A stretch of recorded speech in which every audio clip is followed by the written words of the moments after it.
The September 9th, 2025 Liquor Board hearing is now in session, and I do want to apologize for everybody for the delay. We're going to go ahead and proceed, and Mr. Hurdle, if you would. Thank you, Mr. Chairman. I'm Abraham Hurdle, counsel to the board. At the beginning of every meeting, council makes a few brief announcements. First, the commissioners are part-time public servants, and they have outside interests. When they know that they have a conflict of interest or the appearance of a conflict of interest, they recuse themselves.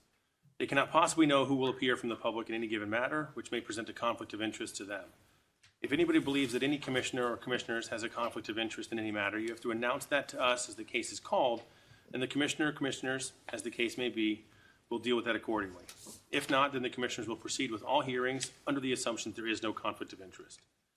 Secondly, the rules of the board provide that the chair, for the purpose of administrative and judicial economy, can have the board's counsel, myself, rule on the admissibility of evidence and objections if there are any counsel present and objections are made. The board handles many cases at every hearing, and this assignment allows us to expedite the hearings. So rather than having the chairman turn to me and me advising the chairman, I'll simply make a ruling, and my ruling will be that of the chair. Lastly, tonight we do not have a transcriptionist who is typing in real time. We just have the hearing being recorded in audio and video. So everyone needs to speak up very clearly and make sure their mics are on when it's their turn to proceed tonight. Thank you. Okay. Chief, if you would. Thank you, Mr. Chairman. We do have a couple of quick announcements before we start today's hearing. Please remember to turn off all your cell phones, electronic devices. Also, we are to announce that 177 Liquors, Passports Restaurant and Bar, and Juicy King Seafood have all been postponed. And one last announcement, the agenda is not going to go in order. It has been rearranged, so please pay attention to that as we call cases up. So our first case of the night is going to be for host CRC BWI FB LLC, trading as R&R Seafood Bar DE. Jason Crandallmeyer, treasurer. Paul Momolian, authorized person. Jeffrey Porsche. Thank you. Anyone wishing to testify for or against, please step forward, raise your right hand, remain standing. Thank you. Do you solemnly swear and affirm under the penalty of perjury that the testimony you're about to give is the truth, the whole truth, and nothing but the truth? I do. Yes. Thank you. You can be seated. Starting from my left, please state your name and address for the record. Detective Mountcastle, Anne Arundel County Police Department. Detective Middleton, Anne Arundel County Police Department. Officer Dunkel, Maryland Transportation Authority Police. Leanne Schreckengoss with Royston, Muller, McLean, and Reed here on behalf of Post. Jeffrey Persh with HMS Host.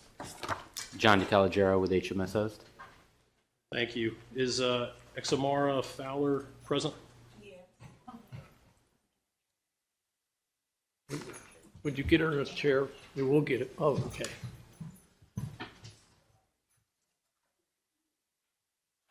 Mr. Crandallmeyer and Momolian have been excused from this case. And Ms. Fowler, have you been sworn in? Can you stand up, raise your right hand, please, so I can swear you in? Stand up, please. Thank you. Do you solemnly swear and affirm under the penalty of perjury that the testimony you're about to give is the truth, the whole truth, and nothing but the truth? Yes. Thank you. Please be seated. State your name and address for the record, please. Kilmar Fowler, 3275 Drive, 202, Ellicott City, Maryland. Thank you. Mr. Hurdle. Detectives? Okay. On 6/5/2025 at approximately 1850 hours, Detective Middleton from Anne Arundel County, Maryland Transportation Authority, Officer Dunkel, and I were working Operation SAVE, conducting alcohol sales compliance checks of retail businesses and restaurants at BWI Airport. We directed a confidential source, 20 years of age, to enter the R&R Seafood Restaurant at BWI Airport, 7050 Friendship Road in Linthicum, Anne Arundel County, Maryland. We observed the confidential source enter the restaurant and sit at the bar. The confidential source ordered a Bud Light beer from the server. The server did not ask the confidential source for identification, and the CS was served the Bud Light beer. So it should be noted, it's not written in the report, but we do search the confidential source before the beginning of the detail to make sure that he or she does not have any identification or alcohol or substance on their persons. And we do have a MVI certified copy of the CS's identification. Back to the report, Detective Middleton and I entered the restaurant and the CS exited. We know through our training, knowledge, experience that Bud Light beer is an alcoholic beverage. Detective Middleton and I identified ourselves as police officers and identified the employee server as Ms. Fowler, sit at the end of the table. We identified her. Ms. Fowler was advised of the violation and advised she had the alcohol somewhere in training and had been working at the restaurant for approximately 4 years. A photograph was taken of Ms. Fowler in her identification. The photograph was taken of the Bud Light beer, the Anne Arundel County liquor license, and the restaurant sign at the entrance area. Ms. Fowler did not know who was on the manager's agreement and with the liquor license. Ms. Fowler was polite and cooperative, and the restaurant was extremely busy. A copy of this report was forwarded to the Anne Arundel County Liquor Board, and this case is closed. Commissioner Reckengoss, do you have any questions of the officer? I have no questions of the officers. Chairman? No questions for the officers. I'm fine. Commissioners? No questions. I have no questions. Commissioner Reckengoss, the case is yours. Thank you very much, Mr. Hurdle. Yes, unfortunately, we do admit to this violation of the sale to a minor. The host's policy is to card everyone who orders alcohol regardless of age or appearance. And unfortunately, due to the busy nature of the restaurant that evening, Ms. Fowler failed to card the individual, the CI, and violated the company policy. And unfortunately, as a result, she has lost her job at the restaurant. And I will tell you that they've used this violation as a teaching experience to re-emphasize and re-educate all of their staff on the policies that they do have to card everyone. The other issue here was the management agreement that was not on site. It has been updated. There's 15 people who are now registered managers, and that there's a copy of that in the board's file. In addition to the policy of them carding everyone, they also have the We ID posters posted throughout the restaurant and at all the registers to remind the staff of the importance of carding. So those are the corrective actions that have been taken, and those are the policies that were in place and remain in place at this location up until the violation. Chairman, any questions?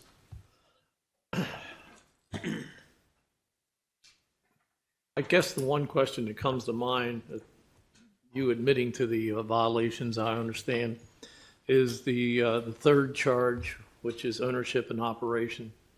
It's my understanding you were tips or alcohol awareness trained, but you were not on the management agreement. Is that correct, Ms. Fowler?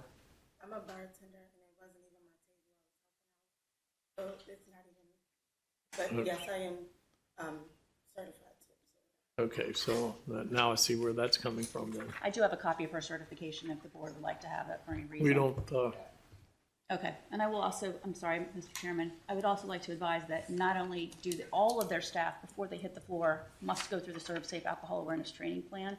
Their Director of Operations is a Serve Safe proctor. So when people are hired and before they hit the floor, they undergo this training. very good. Glad to hear that. I have no further questions. Thank you for coming in, and thank you for your honesty, all of you. Commissioners, any questions? I have no questions. Okay, anything else, Ms. Schreckengoss? I have nothing further. Okay. I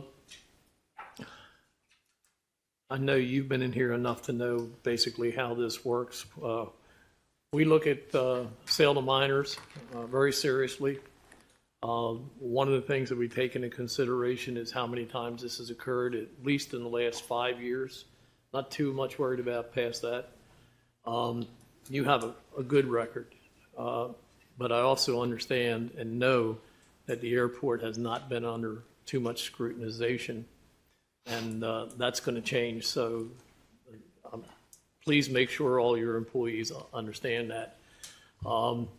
We're treating the airport like we do every other establishment that has a liquor license. You know, we have police officers. Maryland Transportation has an officer involved in it as well. So we're out there looking to see if everybody is hopefully doing what they're supposed to do when they do it. But with that being said, it is the norm for this chair and board. I'm going to suggest and make a motion that we find you guilty due to admission on both the charges, minors, and sale of someone under the age of 21, as well as the ownership and operation. And because it's your first offense, I'm going to make a recommendation that the fine be $500 in the first two cases of minor and under the age. That's a total of $1,000.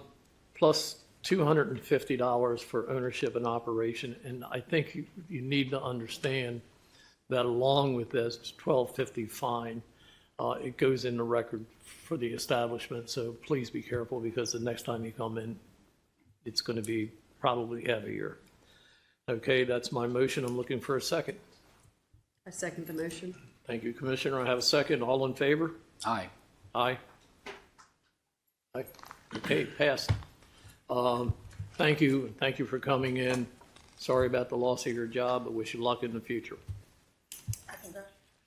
Yes, you can. Ready? Thank you. Okay, our next case is going to be Crofton Investments, Inc., trading as Serena Park Wine and Spirits. Seema Kapoor, President, Detective Mountcastle, 1155, Detective Middleton, 1061, Inspector Megan Harlow. This is a Class A packaged good beer, wine, and liquor license with Sunday service and delivery privileges, located at 547 Ritchie Highway, Serena Park, Maryland, 21146. This is for a violation of the rules and regulations of the Board of License Commissioners for Anne Arundel County, Chapter 4, Section 4.01A, titled Minors, in reference to Anne Arundel County Police Report Number 25-719716 by Detective Mountcastle and Detective Middleton, incident dated June 16th, 2025.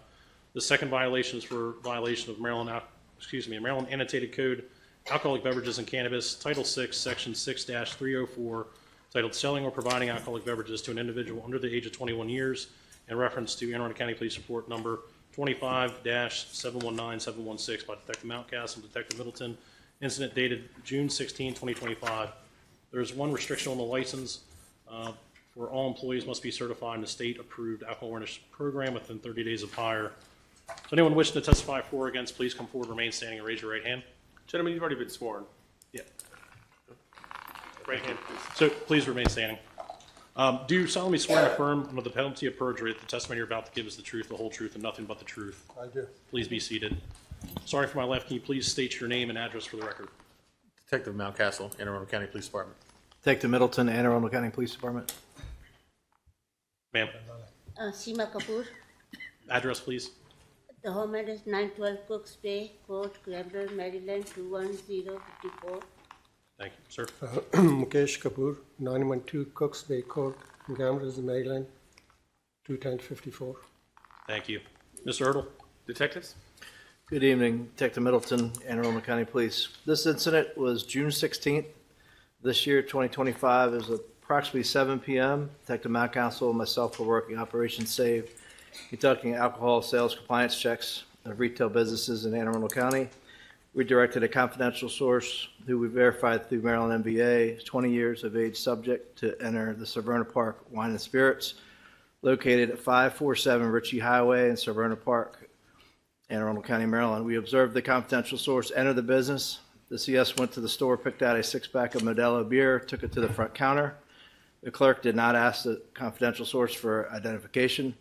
CS was given official Anne Arundel County funds and was able to purchase the Modelo beer from the clerk. CS exited the business, immediately turned over the alcoholic beverages to us. Myself and Detective Mountcastle entered the store, identified ourselves as police officers, identified the clerk as Ms. Seema Kapoor, who's seated to the left of me. Ms. Kapoor was advised of the violation.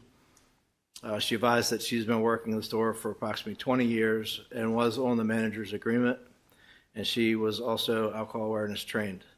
Photograph was taken of Ms. Kapoor and the Anne Arundel County liquor license. Photograph was taken of the Modelo beer and it was subsequently destroyed.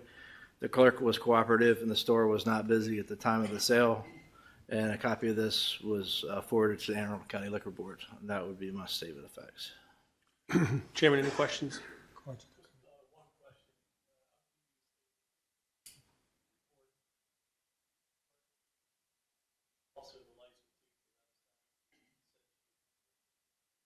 Yes. No further questions. Commissioners, any questions?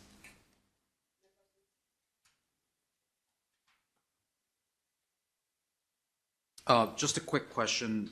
You stated that the clerk was on the management agreement. Or at least that's what she claimed? Yeah. Yeah. Is that correct? I don't Yes, sir. see her name. She's the licensee. I She's a believe. Oh, licensee, she's the so licensee, she's not so she's required, yeah. on the license. Thank you very much. Okay. Ma'am, Yes, now's your chance to add anything about the violation. I did make big mistake. That week is my son was wedding, and 1 week later, my employee, who she work, they called me all every day. I was so I was so busy for the. I big mistake I did. I whole day, I whole night. I can. It's my first time it's happened. Sorry for that. Mr. Chairman, any questions? Yes, a couple questions. Ms. Kapoor, you say it's the first time it happened. Is it my is the first For you? time. Yeah. But it's my record show, and correct me if I'm wrong, it's the second time within 5 years. The last one was back in February of '22. Yeah, is the person Okay, my that's is fine. my first one, first time. Okay. Were you in the store by yourself that evening as far as working, or did you have help? No, I was working myself sometime, but he was here and doing the stocking in the outside. I called him. Yeah, it was that time. It was too much going on my head. Okay, thank you. Wedding. I have Because no of the further wedding. questions. Commissioners, any questions? No questions. Okay, is there anything else you want to say before I make a motion? Sorry, I can. Okay. Sorry for that. Sure. Thank you for Yeah. that. And because this is your second offense in 3 years, like you heard me say earlier, we take this very serious. Sale to minors is could be a grave mistake, and it could be a very costly mistake for the minor or other people. I'm going to make a motion that we find you guilty, which you admitted to on the charges, and fine you $1,000 for each of the 2 charges. Along with that, I'm going to change your restriction. You have a restriction since 2002. I'm going to make a motion that we change it. It now reads, all employees must be certified in a state-approved alcohol awareness program within 30 days of hire. To try to avoid problems, I'm going to change it. I'd like to have it read, all people working point of sale must be Maryland State Alcohol Awareness Certified. And what that really means is that going forward from this day on, anybody behind that register or point of sale must be alcohol awareness trained, including yourself or any other licensee. So it's licensees or employees. Okay? Okay, All right. thank you. What about new employee? A new one who just came? You can, what I tell people is you're welcome to hire them and they can work in the stock room or work on the floor, but they cannot work behind the register until they're trained with the 4-hour alcohol awareness program. Understood. And then once they do that, once they're passed, then they can go behind the register. We want to make sure people behind that register understand the rules, the regulations, and the importance of what they're doing. Okay? Okay. Thank you. Thank you. Yeah, thank you. All right, so the motion is 2 $1,000 fines and the change of the restriction to read all people working point of sale must be Maryland State Alcohol Awareness Certified. Looking for a second. I'll second. Thank you very much, Commissioner. I have a second. All in favor? Aye. Okay, so be it. You'll be in touch. Our office will call you. Okay? Okay, thank you. Thank you. Okay, our next case is going to be for Turner's Liquors. Thank you. Thank you, Mr. Bittner. Anyone wishing to testify for or against, please come forward, remain standing, and raise your right hand. Middleton, you're good. Please raise your right hand, sir. Thank you. Do you solemnly swear and affirm under the penalty of perjury that the testimony you're about to give is the truth, the whole truth, and nothing but the truth? Yep. Thank you. Please be seated. Sergeant, from my left, can you please state your name and address for the record? Detective Mountcastle, Anne Arundel County Police Department. Detective Middleton, Anne Arundel County Police Department. Richard Bittner, Bittner, on behalf of the licensee. Hiren Patel. 6000 Cypress Springs Road, Elk Ridge, MD 21075. Thank you. And it should be noted the second vice president and the third vice president here have been excused. And Mr. Hurdle? Detectives? Winter, denial. Detectives? On 6/16/2025 at approximately 19:30 hours, Detective Middleton and I were working Operation SAVE, conducting selective alcohol violation enforcement compliance checks of retail businesses. We directed a confidential source, 20 years of age subject, to enter Turner's Liquors at 8052 Ritchie Highway, Pasadena, Anne Arundel County, Maryland. And not written in the report, but should be stated. Prior to each detail, we searched the CS at the beginning of the detail to make sure the CS does not have any identification and/or alcohol or any substance on their person. We also have a MVA certified copy of the CS's identification. Back to the report. We observed the confidential source enter the business. Once inside the store, the CS was able to pick out a six-pack of Miller High Life beer and took them to the front counter. The clerk did not ask the CS for identification. The CS had been given official Anne Arundel County funds. Overrule. The CS was given official Anne Arundel County funds, was able to purchase a six-pack of Miller High Life beer from the clerk. The CS exited the business, immediately turned over the alcoholic beverage to myself and Detective Middleton. I know through my training, knowledge, and experience that the six-pack of Miller High Life beer is an alcoholic beverage. Detective Middleton and I entered the store. We identified ourselves as police officers. We identified the clerk as Mr. Harron F. Patel, date of birth of 1/17/68 via his Maryland driver's license, and he's seated to the far end of the We table. will stipulate to that. He was advised of the violation. Mr. Patel advised that he had been working in the store for approximately 12 years and was alcohol awareness trained. He advised he was a manager, but was unsure if he was on the manager's agreement with their liquor license. I asked Mr. Patel where their liquor license was hanging. He went and got it from the countertop of the office-type area. Photos were taken of Mr. Patel, his Maryland driver's license, the Anne Arundel County liquor license, the six-pack of Miller High Life beer, and the outside of the business. The six-pack of Miller High Life beer was destroyed at a later time. Mr. Patel was very cooperative. The store was not busy at this time. A copy of this report was forwarded to the Anne Arundel County Liquor Board. Mr. Bittner, do you have any questions? Thank you. Detective, as you indicated, Mr. Patel was very cooperative. Yes, sir, he was. And in fact, he's one of the licensees. So he wouldn't have to be on a management. Okay.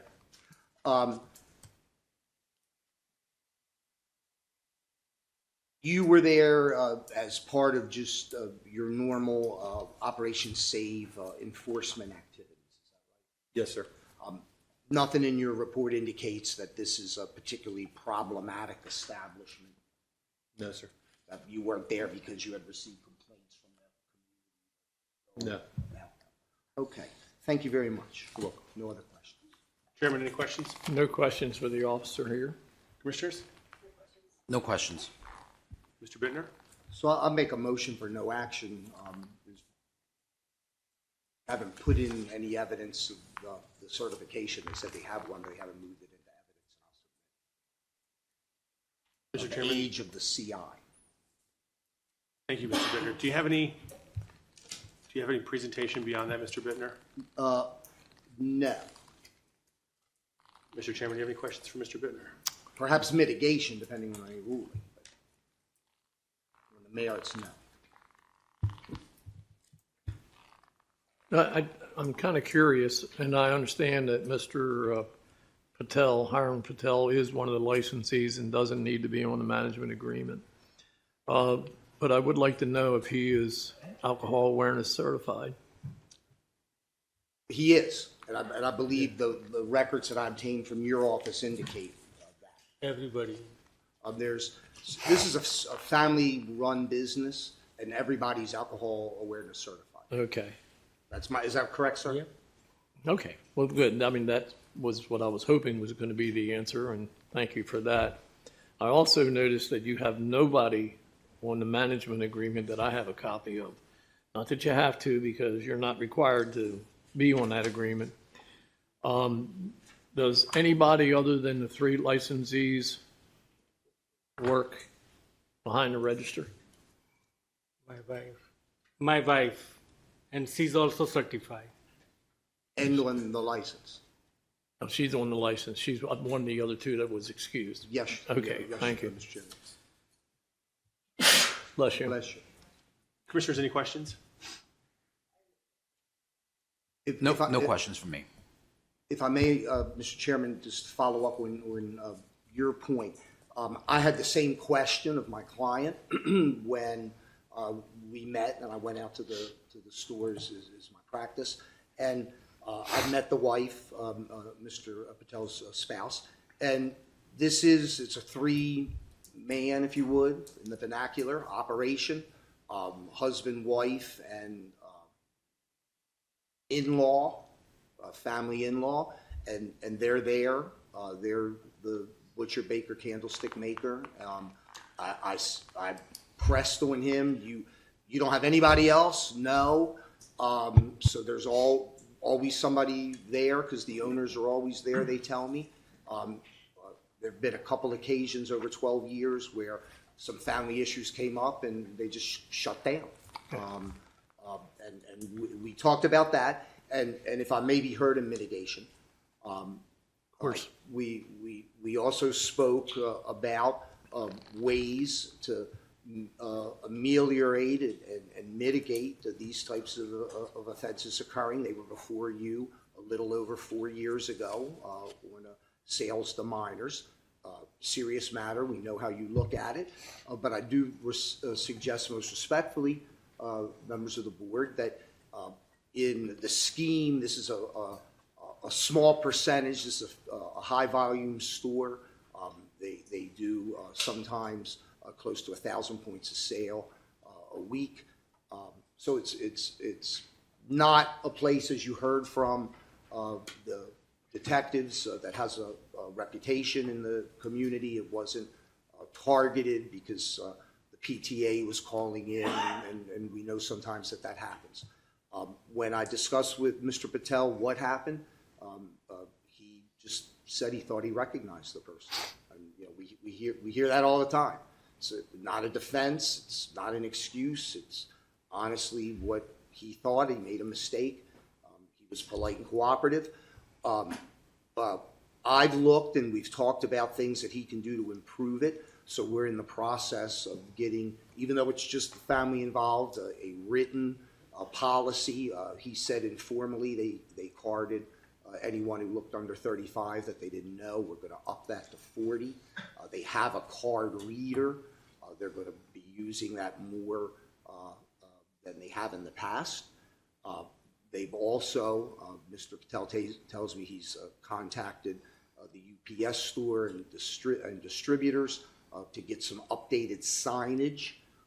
He has some signage in there that is not from this century. So he's going to update that with some more pertinent information. So he's being proactive. He's always been proactive. We'd ask you to take that into consideration and enter a modest fine in the case. Okay, thank you, Mr. Bittner.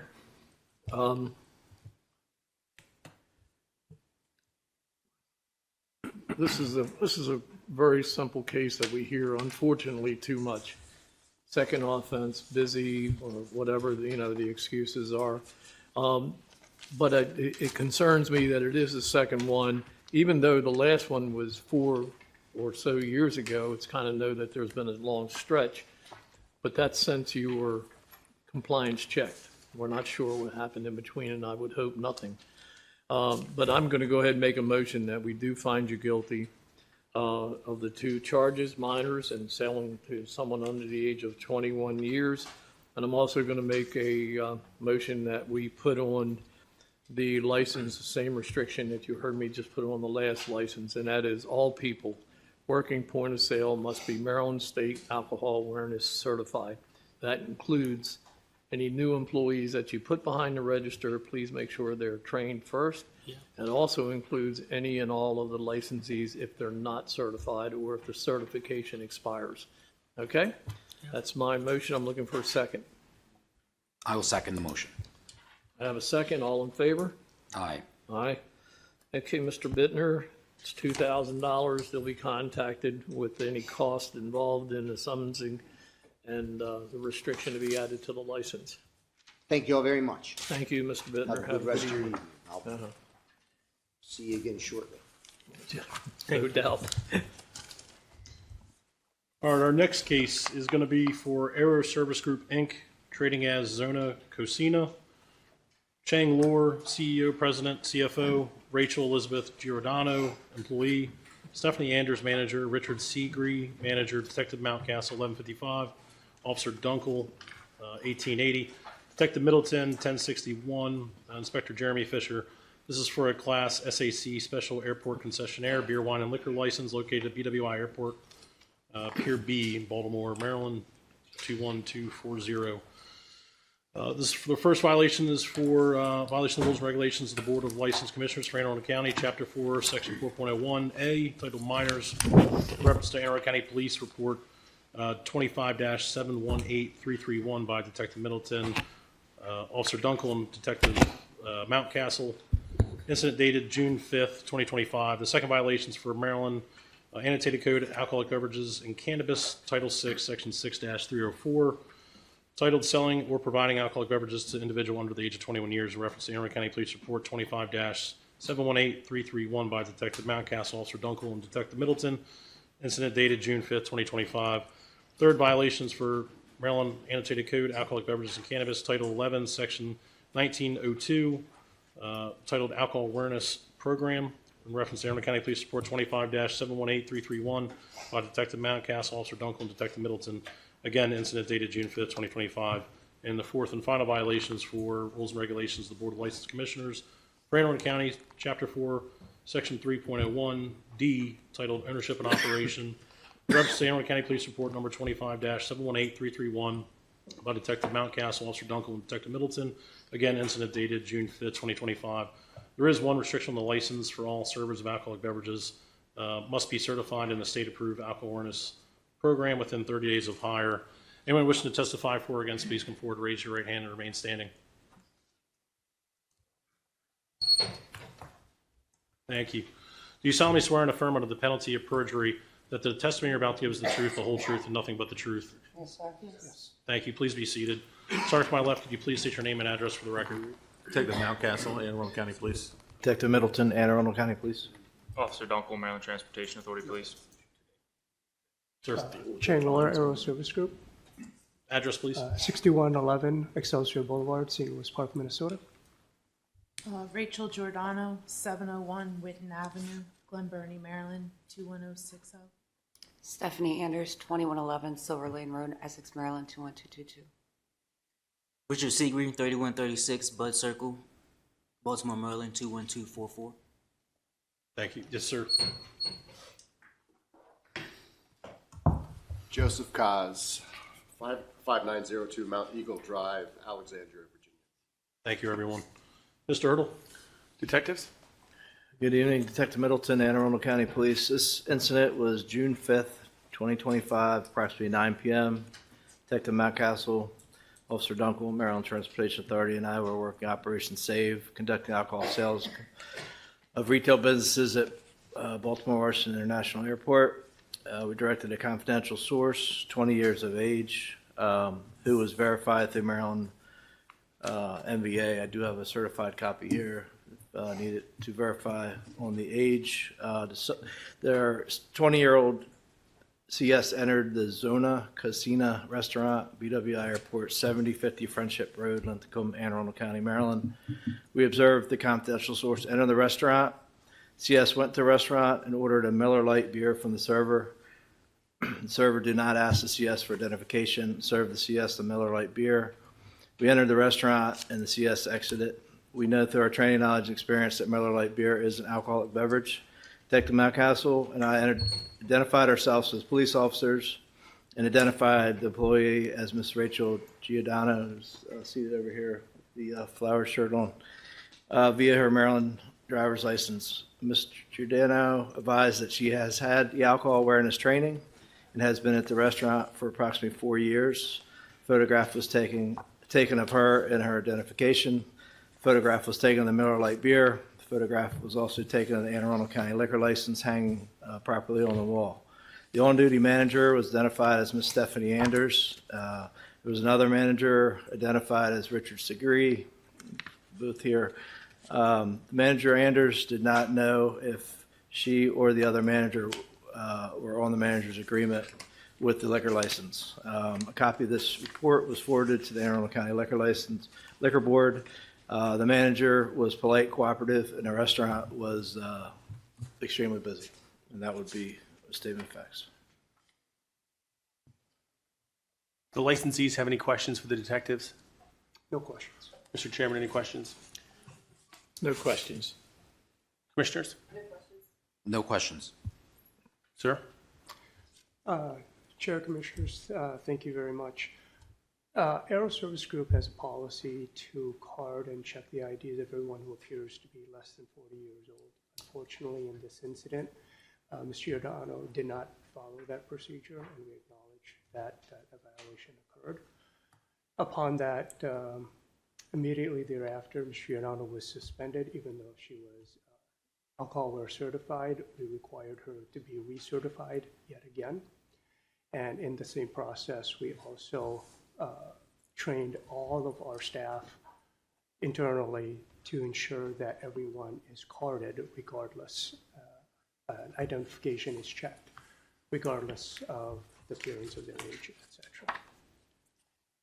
With respect to the management agreement, we had two managers on site. Unfortunately, we recognized that we had not updated our management agreement. That has been since rectified.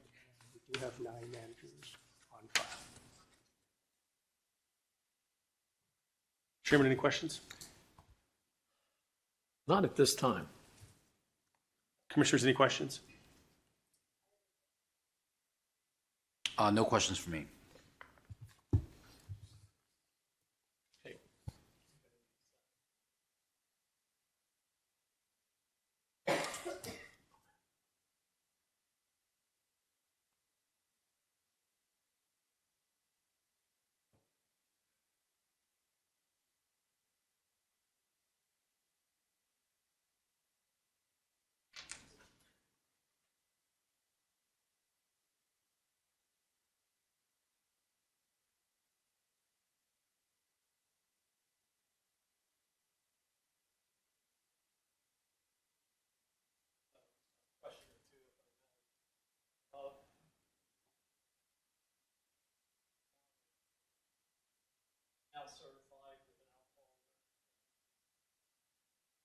I redid my tip certification. I had it at the time. You had it at that time? Yes. Was it still active? Oh yeah, I carry it in my server book too.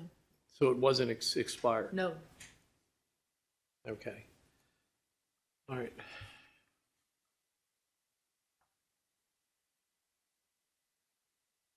I'm having a little bit of a problem trying to understand the charge here in this case when it comes to, the alcohol awareness training.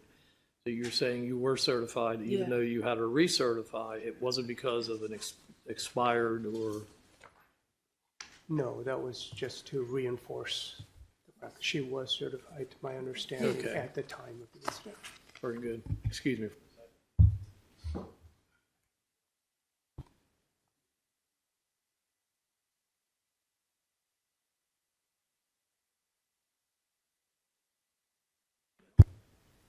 Okay. Normally, we have records with us as part of your package. We don't have any record of her certification. Did you, by any chance, bring the previous one? Yeah. May I have a see or have her see a copy, either one? That's the updated one, that was the old one. And we would like the certifications, once you get them, to be a copy to be sent to us so that we can keep a record of that.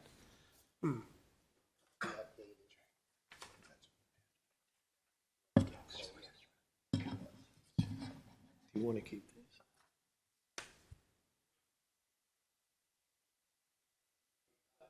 this? Yes.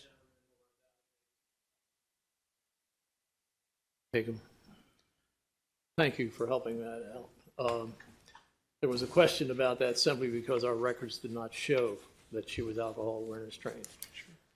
In the future, and I'm not putting all the burden on you, but in the future, anytime you have an employee trained, please make sure the liquor board gets a copy of that. Even if they're not going to be on the management agreement? That's up to you. The ones that are managers, of course, have no other but a requirement to send their certification in. But if you want to send us other people, we're more than willing to put it in our database and might prevent a problem. Or if they become a manager later on, and it's just simply a matter of a photo ID and an application.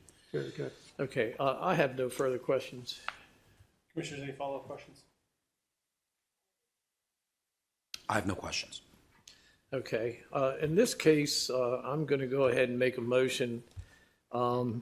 It is your first offense within 5 years for a ASCC or sale to a minor. As I've said before, we take it very serious. So what I'm going to do is make a motion that we fine you guilty with a fine of $500 for each of the two charges, a total of $1,000. And I'm going to dismiss the third and fourth violations, the alcohol awareness program, and the ownership and operation. I'm also going to dismiss that too. Okay? That's my motion. I'm looking for a second.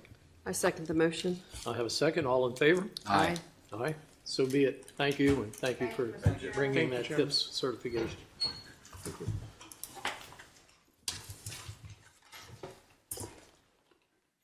Okay, our next case will be Shira LLC, trading as Champion Liquors.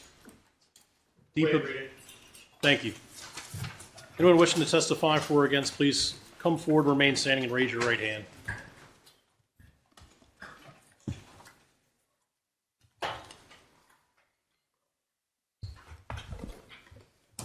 Please remain standing. Raise your right hand, please. Thank you. Do you solemnly swear and affirm under the penalty of perjury that the testimony you're about to give is the truth, the whole truth, and nothing but the truth? Thank you. Please be seated. Starting from my left, could you please state your name and address for the record? Joel Hawks, Maryland, Alcohol, Tobacco, Cannabis Commission, 15 East 4th Street. Thank you. Good evening, Brian Lyman, Lyman, on behalf of licensee Shreya and Ms. Bott. Deepa B. Bhatt, 2103 Basil Hall Lane, Gabriels, Maryland, 21054.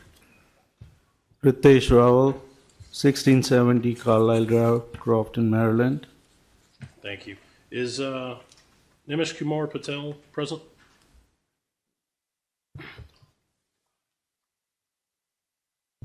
Thank you. Please come forward and raise your right hand so I can swear you in. Thank you.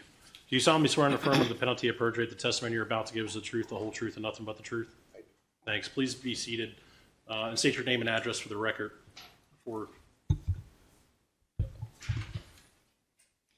Thank you, Mr. Lyman. Well, we got a seat cleared up here. So. That's why I thank you for pointing it out. Sir, name and address for the record. Nimish Kumar Patel, 2141 Dalbrook Court, Gabriels, Maryland, 21054. Thank you. Mr. Hurdle. Agent Hawk. On Tuesday, March 11th, 2025, at approximately 11 a.m., I responded to Champions Liquor located at 7385 Baltimore Annapolis Boulevard in Glen Burnie, Maryland, 21061, for the purpose of a routine inspection of the business and check of vape tax laws being properly charged. Upon entering the location, I spoke with the owner, Mr. Ratish Ravel. I identified myself as an agent with the Alcohol, Tobacco, and Cannabis Commission. I observed the trader's license 022091010 on the wall and to be valid and properly licensed for the products they had for sale in the store. I requested Mr. Ravenel to scan a vape product with his registrar and saw that he was not charging the proper tax. I advised him of the proper tax on vapes that had changed on July 1st, 2024, and he agreed to make the proper changes. I then conducted a systematic inspection of cigarettes and OTP displayed in the store. Mr. Ravenel produced invoices for the cigarettes, and on inspection, they all appeared to have valid Maryland tax stamps. Their liquor license 112 Type A BWL was also on the wall and valid under the licensee defendant named Deepa Patat. I conducted a systematic inspection of the alcohol on the premise. During this inspection, I noticed a bottle of Buffalo Trace whiskey on the upper left shelf and made the comment, "I see you got Buffalo Trace." Mr. Ravenel then stated, "Yeah, I found it in the store." I then saw another bottle of Buffalo Trace on the shelf next to it and asked Mr. Ravenel if he had found that one too. At that time, I asked Mr. Ravenel for the invoices for the 2 bottles of Buffalo Trace whiskey, which he replied they were old and did not have the invoices. I checked Mr. Ravenel's office next and found 4 more bottles of Buffalo Trace and 1 bottle of Blanton's whiskey hidden under a jacket. I asked Mr. Ravenel to tell me the truth about where the bottles of liquor had come from, to which he stated from his partner who owns Old Solomon's Wine and Spirits. I seized the liquor under AB 6-311, purchasing, keeping alcoholic beverage on licensed premise, which was purchased from other than a licensed wholesaler. AB 1-408, records violation, and TG 5302, did unlawfully possess, buy, transport, sell, store, or allow another person to buy, store, sell, or transport alcohol beverage upon which the tax provided by the law had not been paid. Mr. Ravel signed the confiscation sheet, and the seized liquor was submitted to the ACC evidence room. And this report will be forwarded to Anne Arundel County Liquor Board for an administrative hearing. Mr. Lyman, any questions? Thank you, Mr. Hawk. Mr. Hawk, was Mr. Raval courteous and respectful and cooperative? Yes, sir. About how long did your total time at the store last? 15, 20 minutes. Okay. And you found Buffalo Trace. Where was the first location that you found it? Where you found it on? Up on the behind the counter on a shelf to the left of the register. Okay. And then the other bottles that you seized were in the office. Is that correct? There's another one on the second shelf next to it, and then there was 4 in the office and a bottle of Blanton's under a jean jacket. Okay. And Mr. Raval instructed that he obtained those from this gentleman. Is that right? Do you know? I believe it's him. He just said his partner from Old Solomon's Wine and Spirits. Okay. How would you characterize Mr. Raval's English skills? Proficient. Okay. Thank you. I don't have any further questions. Commissioners, any questions of Agent Hawk? I believe you stated in your report, Agent, that the gentleman you were talking to at the day you were in the store referred to the gentleman here as his partner. Is that correct? He said he got it from his partner from Old Solomon's Wine and Spirits. Okay, thank you. He didn't name, he just said his partner from Old Solomon's Wine and Spirits. Okay, thank you. Commissioners? No questions. Mr. Lyman? Thank you, Mr. Hurdle. Mr. Chairman, Commissioners, we're here to admit the violation. Ms. Bott is here, and she's sad to be here. Mr. Raval is actually not the owner of the store. He's just a manager at the store. And the explanation is that the 2 bottles of Buffalo Trace were, in fact, quite old, that were located at the different location. The other bottles were provisioned by Mr. Raval. He was going to supply them to a friend of his for a private event, and instead of leaving them in the car, he brought them in and put them under his jean jacket in the office. My understanding is that the bottles in the office were not listed for sale. We don't have any indication that they were being sold at the premises. And that's what Mr. Raval has explained to Ms. Bott and myself in describing what happened, what the facts were of this allegation. He also, to me, indicated, and you're happy to question him about this, that it was not the proprietor or his partner at Old Solomon's Wine and Spirits.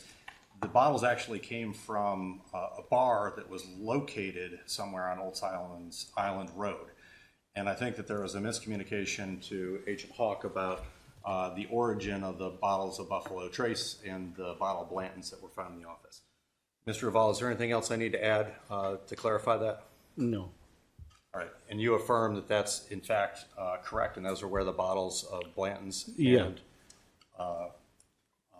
one bottle of Blanton's. Those 2 which were on the shelf those belongs to the store, but they Okay. were old.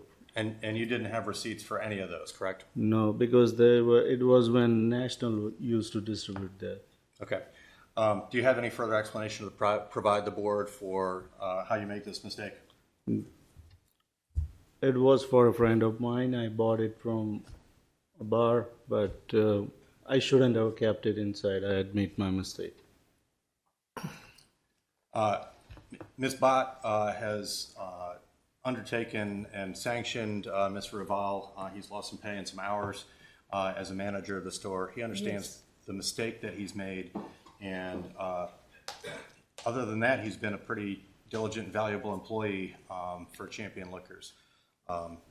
This is actually pretty similar to a case that the board heard probably about 6 months ago, where there were many bottles of expensive alcohol that were brought in out of the trunk in order to safekeep them so that they didn't get hot at Bill's Liquors, if the board recalls that particular incident.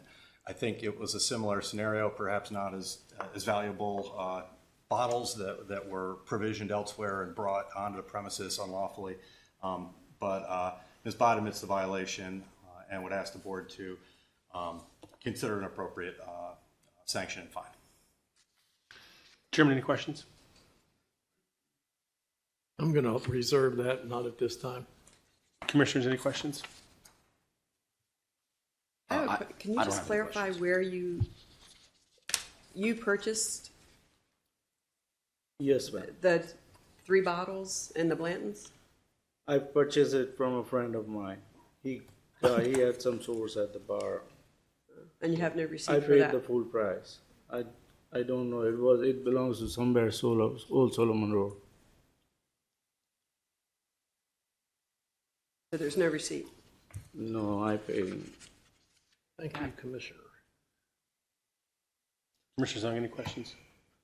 Just a follow-up question on that. When you say you bought it from a friend, did you buy it from your friend's business or from? No, not from the business. Okay, it was just a friend that had. Yeah, it's one of my friend, he had an engagement party and he specifically asked for it, so I bought it for him.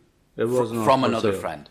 From another friend. Okay, so when you spoke with the officer, you did not say that you had bought it from a partner, a business partner. No, of some sort. is a I am not the misunderstanding? owner, sir. Is that a misunderstanding? I am not the owner. Okay. And do you know the owner of Old Solomon's Wine and Spirits? He's a friend of mine. But that's not the friend that you bought it from? No. Okay, thank you. If I may, is this the gentleman that owns Old Yeah, Solomon's? he owns the store. Old Solomon. But those were 1 liter bottles. They don't supply them to the store.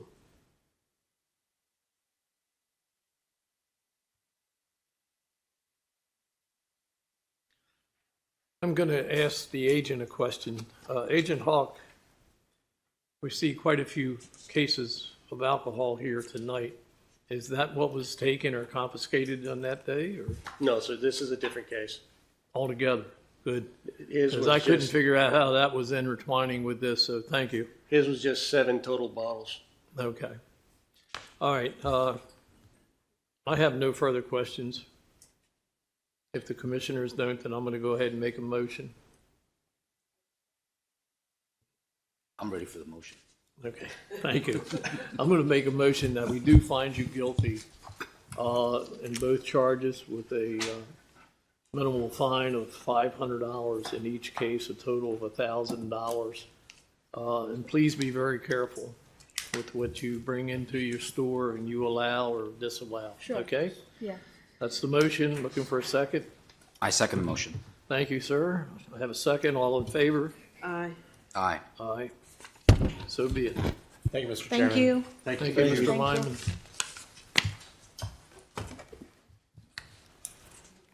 All right, our next hearing is going to be for Civ LLC, trading as Festival Wine and We'll waive Spirits. reading. Thank you, Mr. Gaskoff. Thank you. Anyone wishing to testify for or against, please come forward, remain standing, and raise your right hand. Please raise your right hand. Thank you. Do you solemnly swear and affirm under the penalty of perjury that the testimony you're about to give is the truth, the whole truth, and nothing but the truth? Yes. I do. Thank you. Please be seated. Starting from my left, can you please state your name and address for the record? Agent Joel Hawk, Maryland Alcohol, Tobacco, and Cannabis Commission, 1215 East 4th Street. Thank you, sir. Kuljit Singh, 754 Canton Way, Glen Burnie, Maryland, 21060. And I'm Brian Lyman, Lyman, on behalf of the licensees.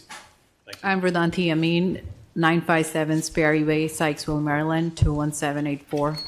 Thank you, everyone. Mr. Hurdle? Agent Hawk? On Tuesday, April 15, 2025, at approximately 11:12 a.m., I respond to Festival Wine and Liquors located at 2321 A Forest Drive, Annapolis, Maryland, 21401, for the purpose of a routine inspection of the business. Upon entering the location, I spoke with the manager, Shavim Amin. I identified myself as an agent of the Alcohol, Tobacco, and Cannabis Commission. I observed the trader's license 022095052 on the wall and to be valid and properly licensed for the products they had for sale in the store. I conducted a systematic inspection of the cigarettes and OTP displayed in the store. Mr. Amin produced invoices for the cigarettes, and on inspection, they all appeared to have valid Maryland tax stamps.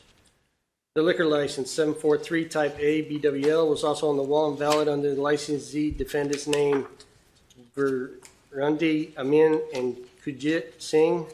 I conducted a systematic inspection of the alcohol on the premise. During the inspection, I noticed several boxes of New Amsterdam vodka, Malibu rum, and Jameson Irish whiskey with the shipping labels specifically cut out of the boxes. I asked Mr. Amin why the tabs with the labels were cut off when all the other boxes of alcohol in the store were not. Mr. Amin stated that a new employee did it for easier access to liquor when it's on the floor for sale. I then went out to the floor and checked every display and found no other liquor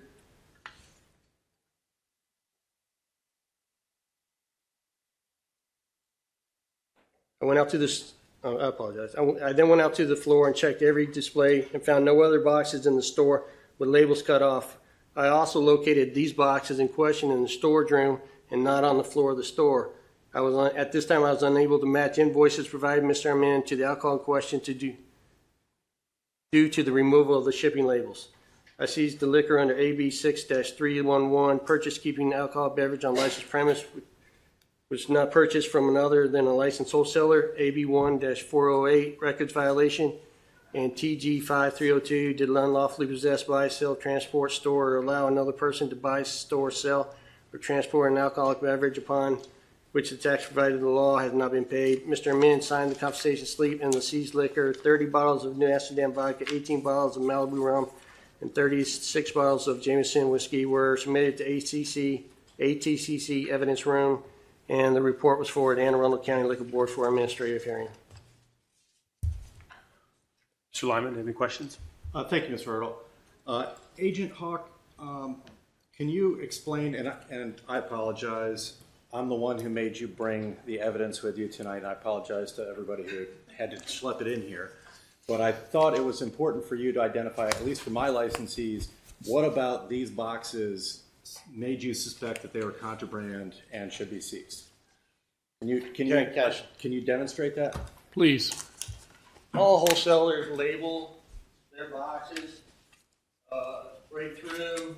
Actually, there's a store name on it, the invoice numbers, RD&C, and Southern do the same. They'll have invoice labels on it to match the invoices. So when we go check them, I can check the invoice and the label right through, puts the store name on it, so I don't need an invoice for that one. I can just go through and check, and the stores, as long as the store matches, you're good. RDC, Southern Glaze, you have to match invoice numbers and dates. So the problem with this was that I don't have a problem with taking tabs off. We take the tab off without the shipping label. Because the shipping label, I can go through and check and say, okay, yeah, this belongs here, this belongs, I can get out. But when it's removed, I can't match invoices to liquor. Okay. And I explained that to him as well. Sure. And does the ATCC publish that guideline somewhere, or has it published that instruction to licensees?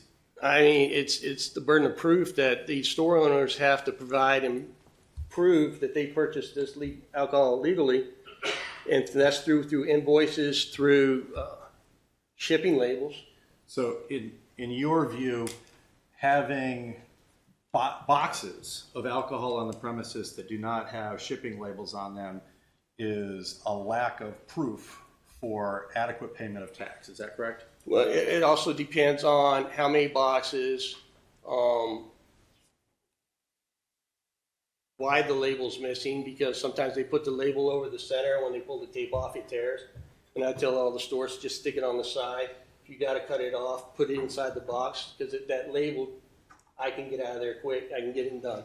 But without that, I can't prove that any invoices belong to any of those boxes. Okay. And can you tell me where these boxes of alcohol actually came from? No, sir. Okay, you don't have any personal knowledge of where my client got them in order to put them in the store, correct? I know he gave me invoices, and I saw the invoices you sent to our office, but without those labels, I can't specifically match each one too. And I was with your client for at least 45 minutes trying to match the Jameson boxes to the ones that did have labels. Okay. And when did the ATCC institute this policy that boxes and box labels need to be kept on the premises under the 2-year requirement under the code? Well, you're required to have any liquor in establishment, you're required to have an invoice for it to prove you pay taxes. Okay. It doesn't require boxes because we have a lot of stores that take them out of boxes, put them on shelves, but that's not a guilty finding. If the box is there and labels are specifically cut off, if he would have just cut off the other and left the label on there, there's no questions. If he has shelves and he puts them up there on the shelf and he throws the boxes away, I check the invoices, there's nothing to match. But when I have something to match with it and it's been altered in any way, that raises a suspicion. Second suspicion is that the label, these boxes were only taken off of certain ones. He had at least 40 displays on the floor, and the reason was the easy access. So I said, okay, if I would have went out there to every floor display and every one of them was done like that, I would have said, okay, sir, I see what you're doing. Just cut the other side off. Please leave the label on so I can match the invoices and do my inspection and get out. But Jameson was the only one on the floor that was done that way. Okay, and you'll agree with me that there were numerous bottles and items of alcohol within the store that there was no cardboard maintained and no labels at all, correct? What do you mean, no labels? I mean, all of the bottles that are on the shelves, all of the wine bottles that are Yes. stored on racks, there's Yes. no boxes or labels for any of that No, inventory, sir. correct? No, sir. That's incorrect or is it correct? That's correct. Okay. No labels. All right, can I draw your attention to your report, page 7?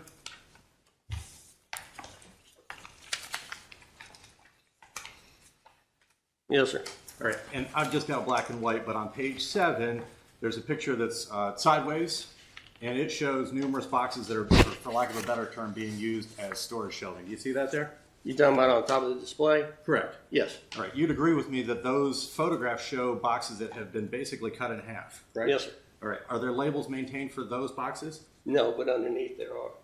Okay, but you can't tell if the bottles in those boxes were obtained from the same distributor because the labels have been cut off of those boxes, right? No, yes, sir.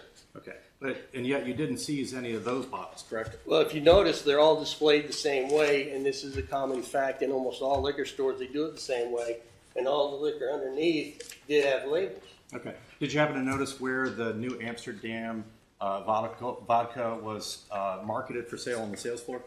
No. Okay. I don't How about recall. the Malibu rum? Do you know where that was shelved and available for sale from customers in the store? I don't recall. Okay. And how about the Jameson? Jameson was on the floor. I found that one. Okay, so there were actually cases of Jameson on the floor, correct? Yes, with some with labels and some cut like this. Okay. But you didn't seize any of the boxes where they were cut in half and stacked on top of boxes that did have labels, correct? Yes, sir. Okay. And that was a judgment call on your part, right? Yes, sir. Okay. Because technically, under the same definition you just gave me, all of these shown in this photograph where you don't have labels on these boxes meet the same criteria as those boxes that are here in the room tonight, correct? No, these displays are common throughout the stores. They're used like that. There's no one label tore off. Like I can use another store. We did a store in Calaveras County last week, and he had done the same thing. Took the one side off, and his excuse was it stacks better. Well, it doesn't stack better. It makes the box weaker. It's a bunch of small things that add up to. Well, flip over if you could. Go to page 14 if you would of your report. 14. 14, please. I don't have mine is 7. You don't have a page 14 in your report? All my pictures are together, so, Oh, I'm looking for the picture of the Tito's vodka. yes, it's right here. So you took this photograph, and can you tell the board why you took the photograph?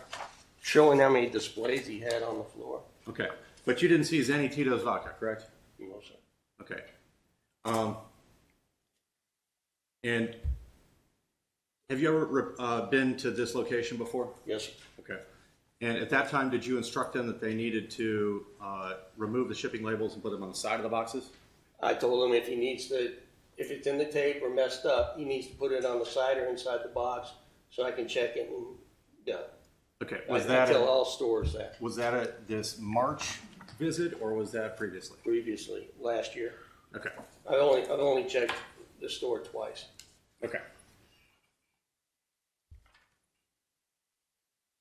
Do you have a picture of Fireball and Elijah Craig in your report? I'm not sure. It's on my page 16. I'm sorry, what page was that, Mr. Lyman?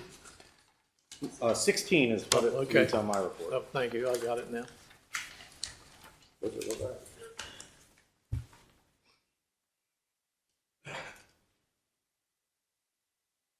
I don't have one here. Well, here, you can look on with mine, right? Because my question is the same. These bottles of Fireball, Elijah Craig, and whatever this wine is that's up in the corner, none of this was seized, correct? No, sir. The only thing that seized was this. Okay. And this was seized because the tops are removed from the boxes? Tops removed from the boxes that had the labels on it. The labels that couldn't match with the invoice. They're in the back storage room. They were the only boxes done like this. He said he'd done it before for display so people can reach in and easy access. I went out and checked. I followed up on what he said. So I went out and checked all the displays, and no other displays were done like this. Okay. And what do you suspect he was trying to hide? Like, what's the illegal activity here? The label, where it actually belongs. All right. So the boxes required labels, right? Yes, sir. Okay. How long are they? How long, in your view, or the ATCC's view, should they maintain the shipping labels for the inventory in their store? If you have invoices, if you have alcohol in your store, you have to have an invoice showing the taxes. Like I explained, I understand there's wine racks, there's whiskey racks, there's storage in the back where they take it out of the box and they put it in it up so they can easily get to it. That's normal every day from most liquor stores. What's not normal is when you go into a store and you see specifically the label off a box cut off for no other simple reason as to hide to where that belongs. Okay, and that's what you suspect about these boxes, correct? Yes. Okay, but you have no additional evidence other than the labels are missing, that the taxes weren't paid, and that the invoices that were produced were for those products, correct? Yes, sir. Okay, no further questions. Mr. Chairman, any questions?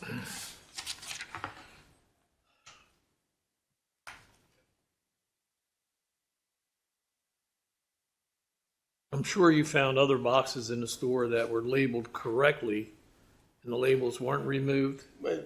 These were the only boxes that. These were the only ones. Yeah, and I took pictures of even in the storage where there's a Amsterdam that actually had the label on it belonging to his store in one of my pictures.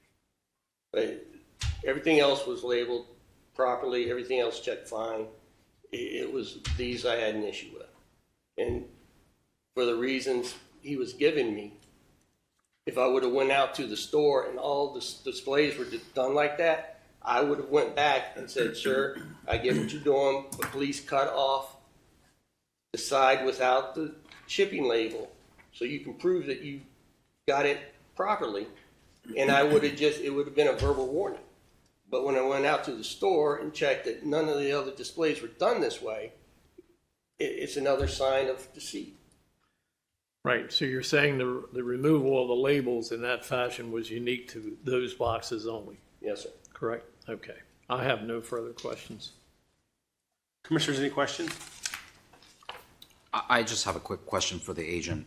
For these boxes in question here that were seized, you stated in your report that you're unable to match invoices provided by Mr. Amin to those bottles of alcohol due to the removal of the shipping labels, right? Yes, sir.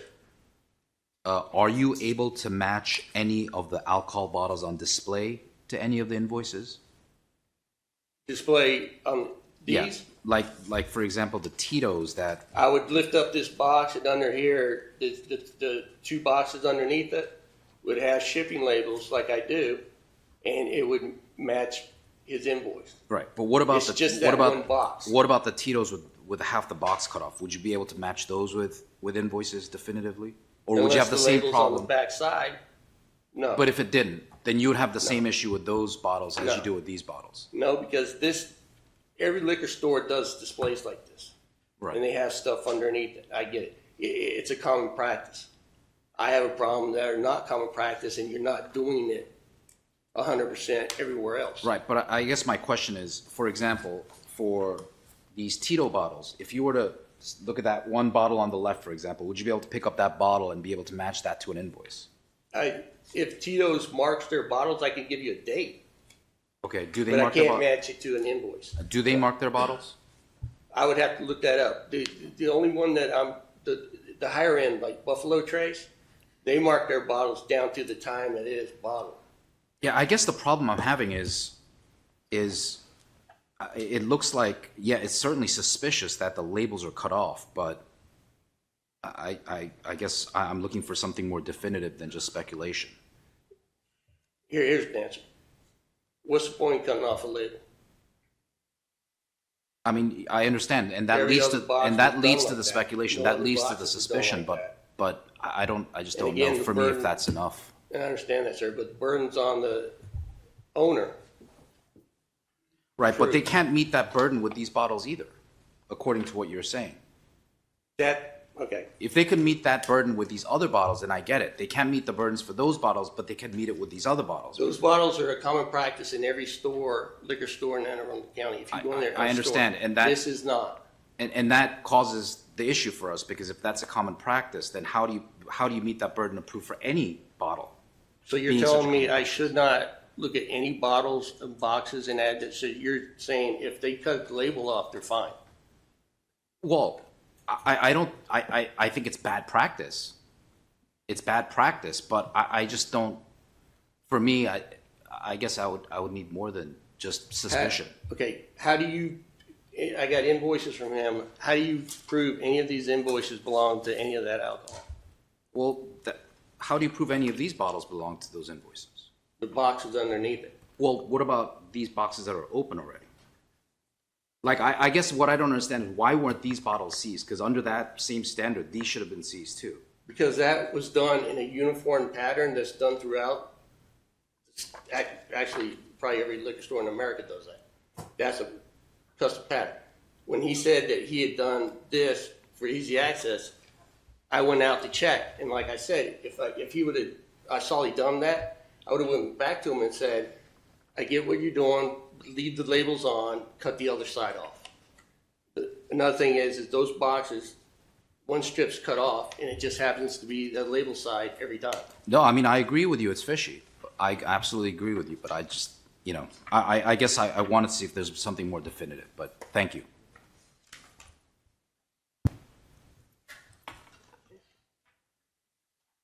Agent Hawk, when you go into a store and you try to match invoices to shipping labels on the cases, in the case of, say, the Fireball, where there's a display on the retail floor, do you get the invoice and say, oh, they ordered 6 cases? There's 6 cases here?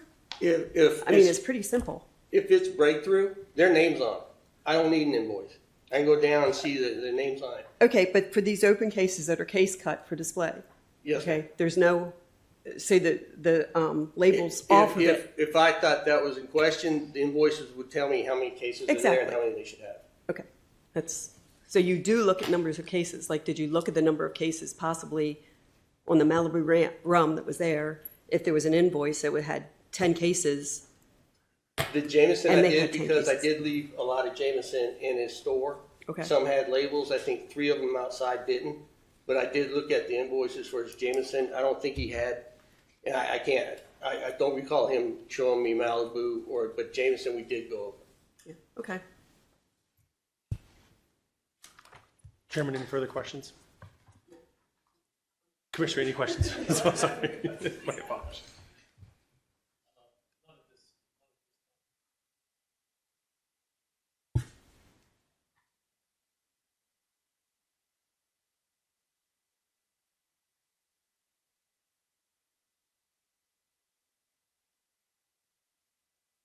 No questions at this time. Mr. Lyman?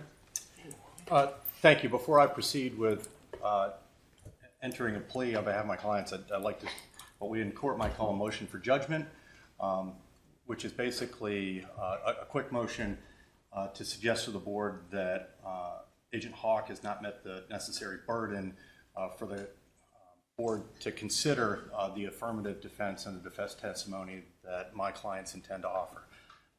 And in favor of that argument, I would simply suggest to the board that we have Agent Hawk's suspicion. Commissioner Sung, I think, rightly questioned Agent Hawk about his suspicions. We've heard what may be potentially illegal behavior, but we have not heard beyond a reasonable doubt an explanation for where this alcohol came from, that it was not purchased, in fact, from a licensed distributor. We've not heard anything about non-payment of tax on these bottles that are located in this room, and ostensibly that's what the charges are for. So if the state can't meet its burden, then there should be a verdict for the defense in the case before the defense needs to put on its case. So that's my motion in a nutshell.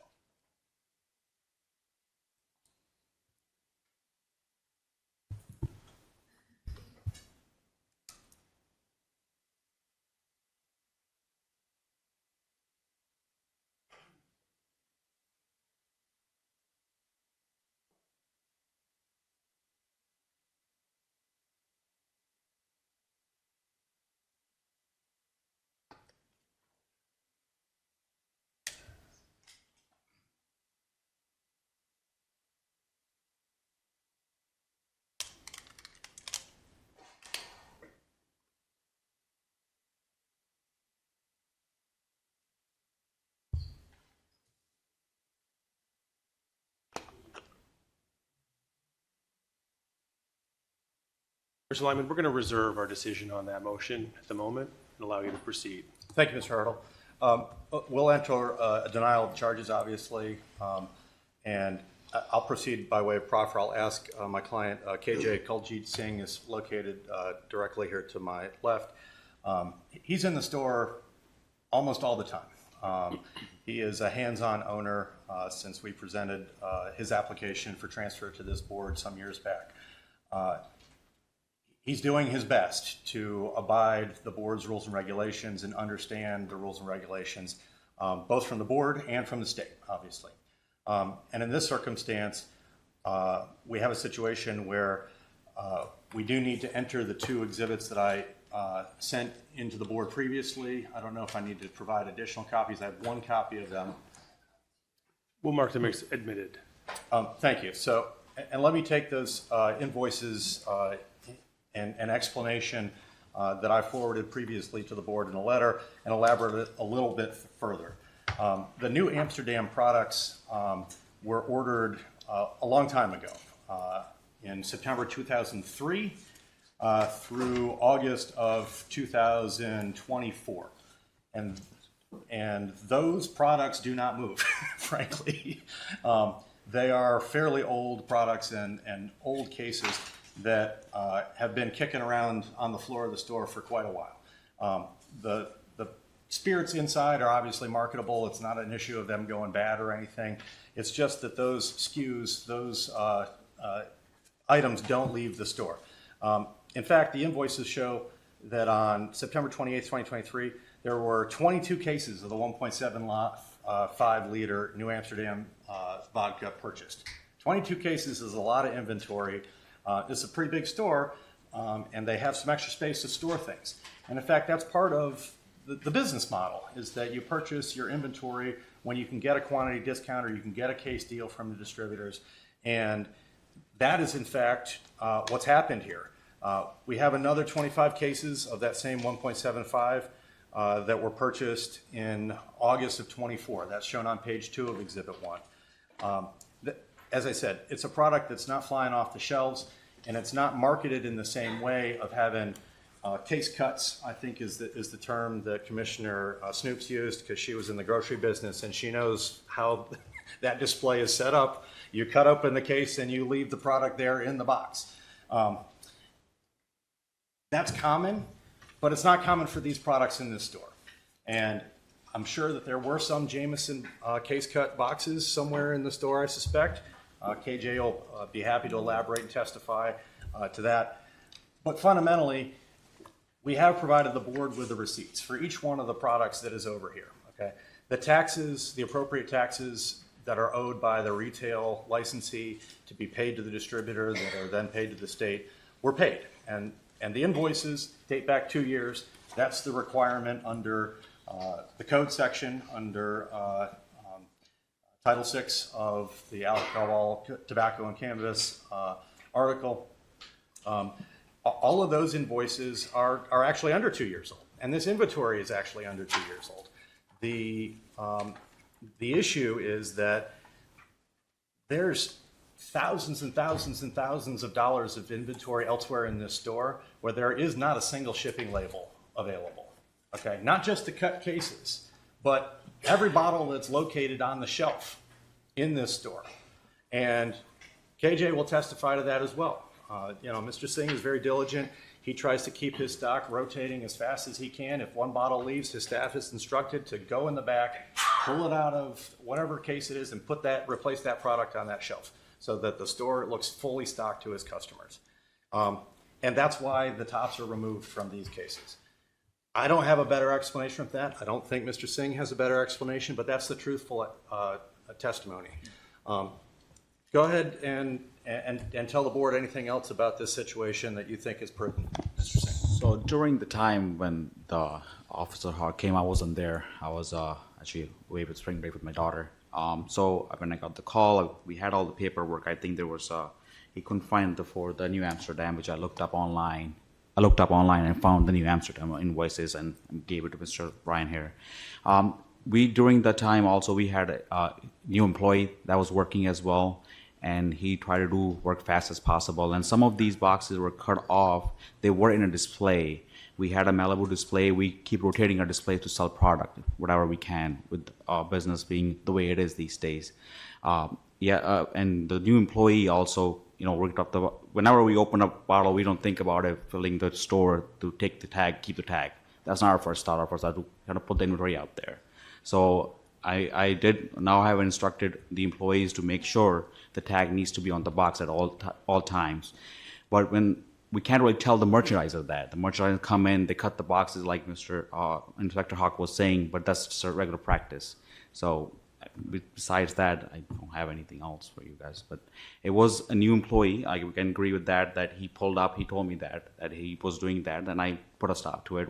And Chief Inspector stopped by as well. I asked him questions about these things to better understand what I need to do so this doesn't happen again. So, thank you. Mr. Chairman, any questions? Yeah, I do. You say the merchandiser, when they come in, they take their little razor knife and they just cut the boxes any old way. They make the displays, like they help us make the displays. You can't instruct them to make sure that the labels are... I have started to do that, sir, yes. You have now? Yeah, I have now, yes. Okay, After I know that was an issue as well. Hopefully you understand the situation the board is in here. We do see and we understand the agent's position. He runs into quite a few cases, I'm sure, in his experience, and I know we have over here, where these cut and missing labels are done for a purpose. Yes, of course. And not a legitimate one. Yes.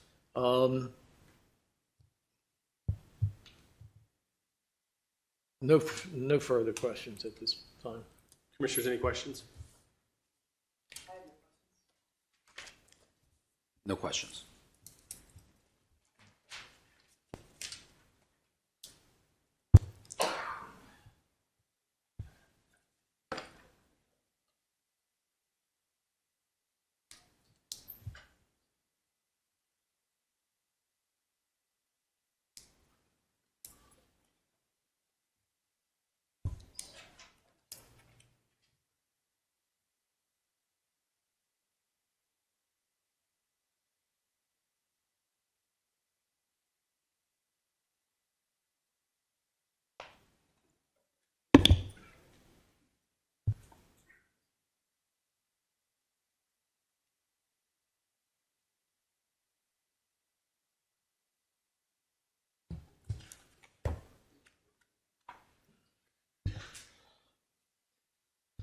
I do, Mr. Singh, I do have another question for you. Yes, sir. You said you looked up online to get a copy of the receipts.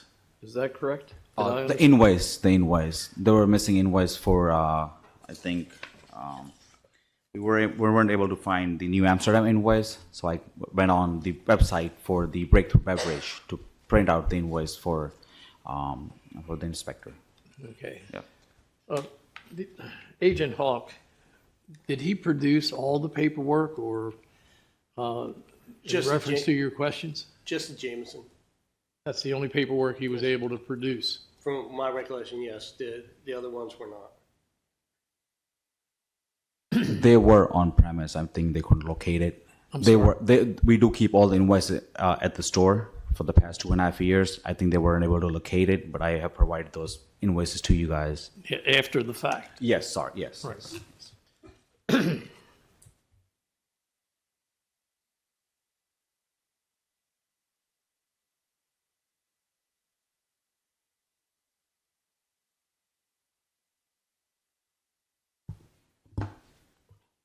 I'm really torn with this one as far as the situation. I totally understand the agent's position, his suspicions, and what it looks like to him and his line of work. And at the same time, I understand your position. You know, you have salespeople come in and they take their little razor knives, like I said, and they just open them up and do it. But I do have a problem with you not being able to find the records that you needed to required to have at the time he asked for them.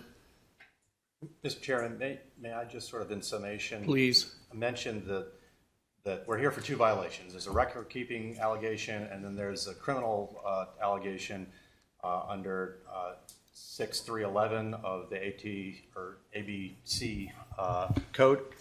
And I've got it right here. The section doesn't apply to certain license classes, but this class it does apply to. And it says a retail dealer may not purchase any alcoholic beverage except from a licensed manufacturer or wholesaler, private bulk sale permit holder, or non-resident winery permit holder. Also may not sell alcoholic beverages to any other retail dealer except the holder of a Class C per diem beer, wine, or beer, wine, and liquor license. Or, and three, that's what we're really here for under Agent Hawk's report, which is keep or allow to be kept any alcoholic beverage on the licensed premises except those that have been purchased by the retail dealer.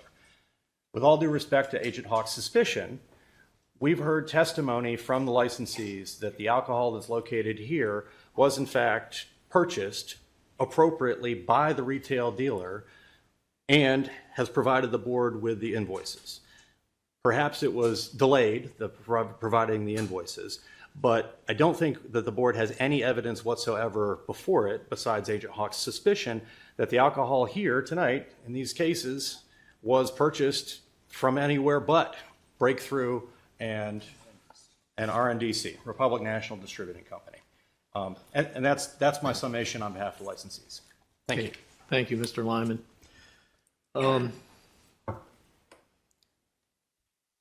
Well, I'm going to go ahead and throw this out and see how it works. I'm going to make a motion. I'm going to make a motion that on count one, the restriction on purchases and sales, that we dismiss that charge. But on the second charge, record keeping and reporting, I am going to find them guilty of that. And I'm going to recommend a $500 fine for that. And please, I also want to note, please make sure you do a better job of controlling the alcohol in your store. Anyway, that's my motion, and I'm willing to hear from the commissioners, of course. I'll second that motion. I have a second. I have a second. Looking for a vote. All in favor? Aye. Aye. Thank you, Mr. Chairman. Thank you, Commissioners. Okay. Mr. Lyman, just to clarify. Thank you, Agent Hawk.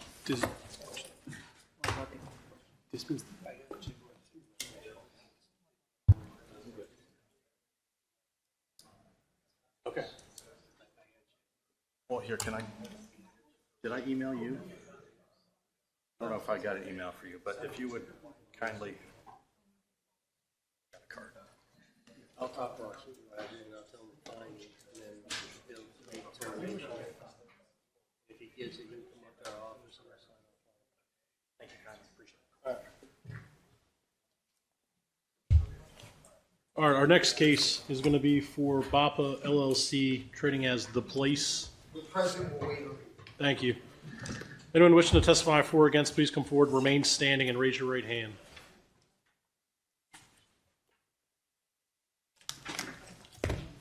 We'll stipulate Agent Hawk's been previously sworn and he's still sworn. Raise your right hand, please. Do you solemnly swear and affirm under the penalty of perjury that the testimony you're about to give is the truth, the whole truth, and nothing but the truth? Please be seated. Starting from my left, can you please state your name and address for the record? Agent Joel Hawk, Maryland Alcohol, Tobacco, and Cannabis Commission. Thank you. Under denied. Name and address, please. Karan Patel, 602 Strawberry Road, 7 Maryland, 21144. Pradeep Patel, 8318 Telegraph Road, Oriental, Maryland, 21130. Thank you. For the record, I'm Richard Bittner on behalf of the licensees. We have to deny. Thank you. Agent Hawk? On Wednesday, 2025, at approximately 11:10 a.m., I respond to the Place Liquor located 8318 Telegraph Road, Odenton, Maryland, 21113, for the purpose of a routine inspection of the business. Upon entering the location, I spoke with the owner, Pradeep Patel.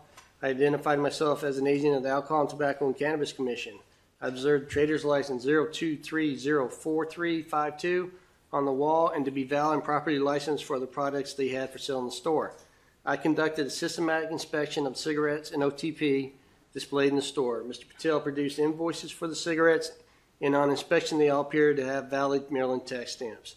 The liquor license 431 type D BWL was also on the wall and valid under licensee defendant named Pradeep Patel. I conducted a systematic inspection of alcohol on the premises. During the inspection, I located 2 bottles of Pappy Van Winkle 10-year and 12-year inside a cabinet in the office of the liquor store. Mr. Patel stated that the bottles were 8 to 9 years old and he did not have an invoice for them. I reminded him that he was required to have invoice for all alcohol located in the store. He then stated that his son had purchased them and had the invoice. I set the bottles aside and continued the inspection. When the inspection was completed, Mr. Karan Patel arrived and confirmed the 2 bottles were purchased 8 to 9 years ago, and he would locate the invoices. We responded back to his office where he proceeded to look through invoices. I noticed Mr. Patel was looking through invoices for the year 2025 and asked him why he was looking through this year's invoices if the bottles were purchased 8 to 9 years ago. I asked Mr. Patel to tell the truth about the liquor in question, and he admitted the bottles were not purchased from a licensed wholesaler.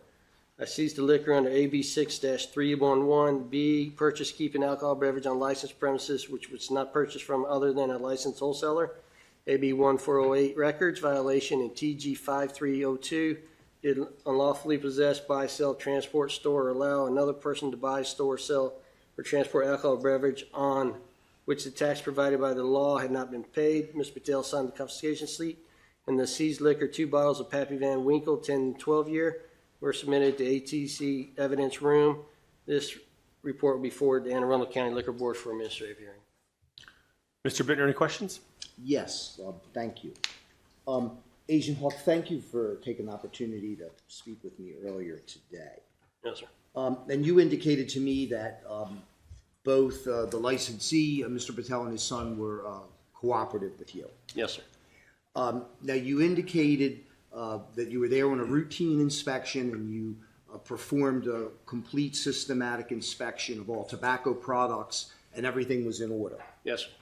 That you then did a complete systematic inspection for alcohol products, and except for these 2 bottles of Pappy Van Winkle, all other alcoholic beverage products had appropriate invoices, and you could follow the cradle to grave if you would. Yes, sir. Purchase and sale. And this is would you agree with me, is a large active store, several thousand bottles of product? Yeah, from my recollection, he had next door, he had a huge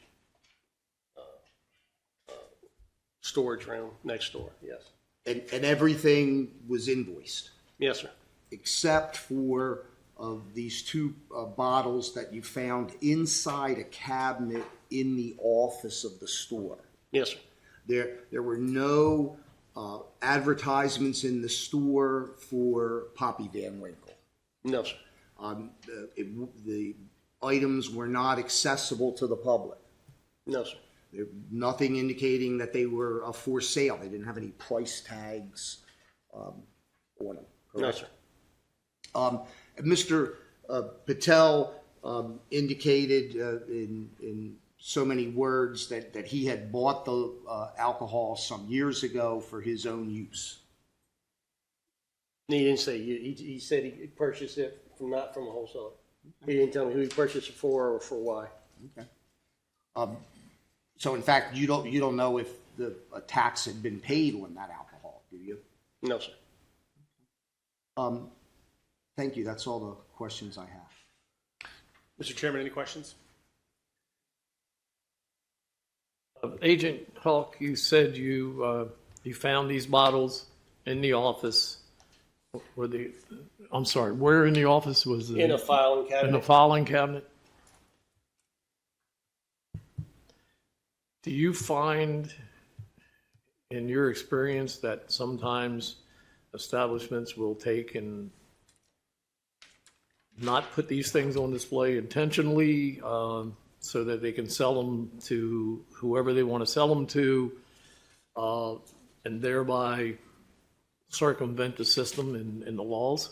Most of the allocated stuff I'll find in the office, under a desk, in a drawer. Allocated stuff comes out. This Pappy Van Winkle only comes out once a year. It's like 84,000 bottles worldwide, and that's it. So they are a high-priced item. They are in high demand. And I usually find those allocated stuff tucked away when they're not displayed. If they're displayed, they have invoices. They're tucked away in the office, and I find most of the allocated high-priced alcohol hidden in the offices. But yes, that's the best place to find alcohol that's usually in demand and high-priced and hard to get. Okay, thank you. No further questions for the agent. Commissioners, any questions?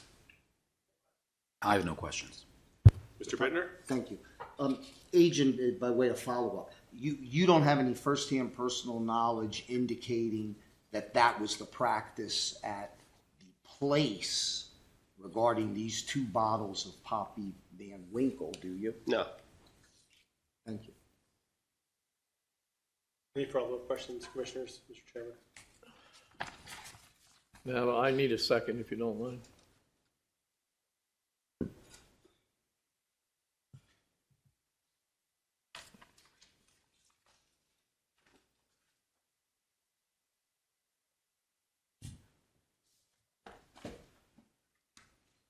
I have a couple of questions for Mr. Patel. Well, Mr. Bittner, it's your, Yeah. we're going to turn the case over to you at this time. Well, I'll defer to the chairman if he has some questions. Now, this question is in reference to, and I know both these gentlemen in my previous years, and the son, I believe you are the licensee in a different establishment, Expectations or something? Am I correct in that? Are you on the license for there? Yes. Okay. But you are over at the place? So I help him manage whenever he needs help. So I'm not a licensee on this. But you manage? No, I help him. If whenever he's not there, I just help him to manage the paperwork and things like that. I have no financial gain in that establishment. And you're not an employee of that establishment, Yes. correct? Yes. You help your father out. Yes.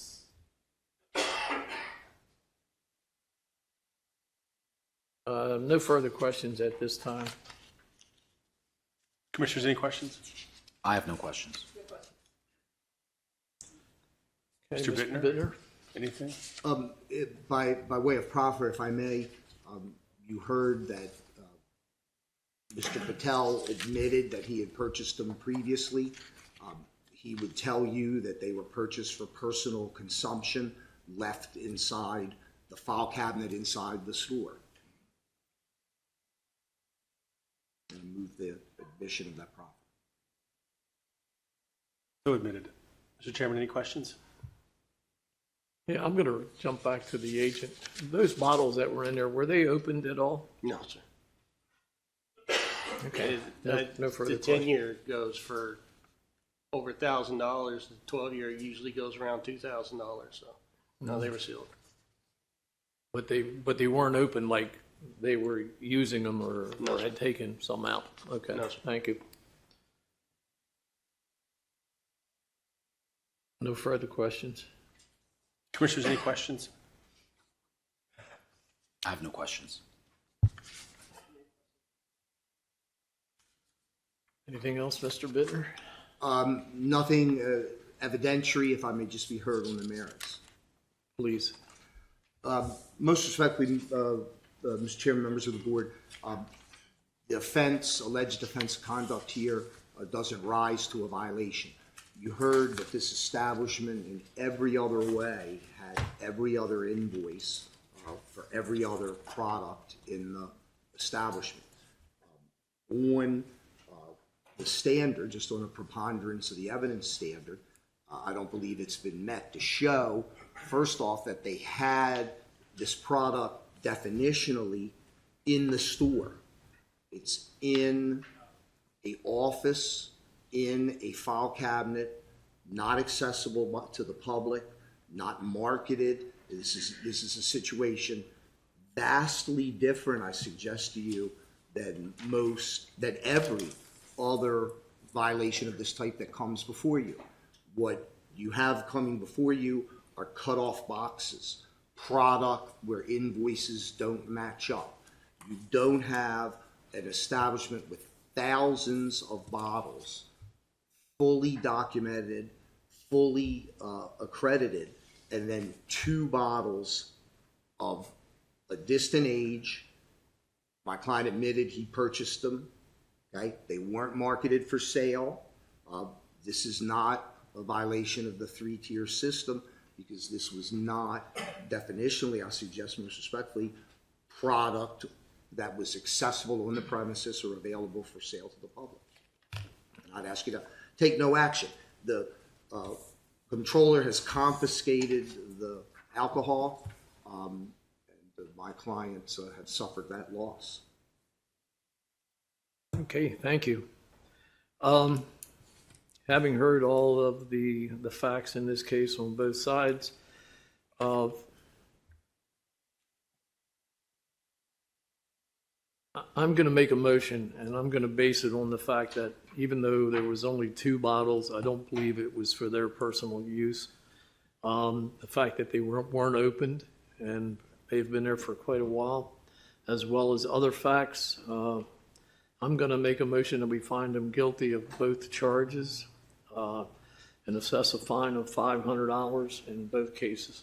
I'm also going to make a recommendation that the place put on a restriction for all people working at a point of sales must be Maryland alcohol awareness trained and certified. I'm going to make that, it's going to be pretty common. You're going to hear this all over. I think it's necessary going forward. But the fine, putting a motion in for $500 in each case, a total of $1,000 plus costs. I'm looking for a second. I second the motion. All right, I have a second. All in favor? Aye. Aye. So be it. Thank you, and good you night. very Lots of much. luck. Please be Thank you. careful. And sir, be careful when you're over at that location because you're really walking a very thin line as far as what you could do at a different licensed establishment. Yes. And I'll review that. Would you please? Thank you, Mr. Bittner.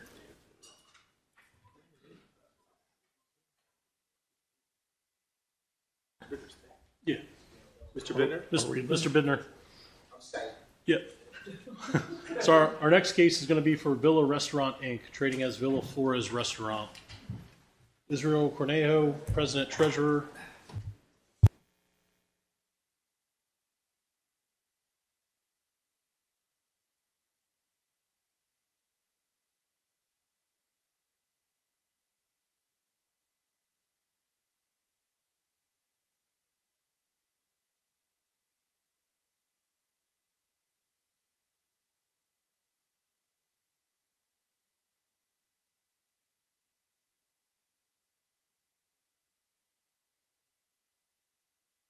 Nothing but the truth. Yes, we do. Thank you. If you could state your name.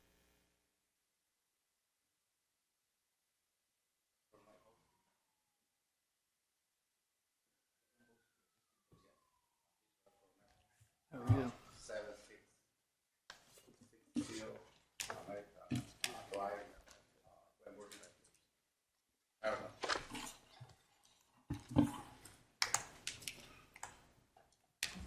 So my name is Sandra Cruz.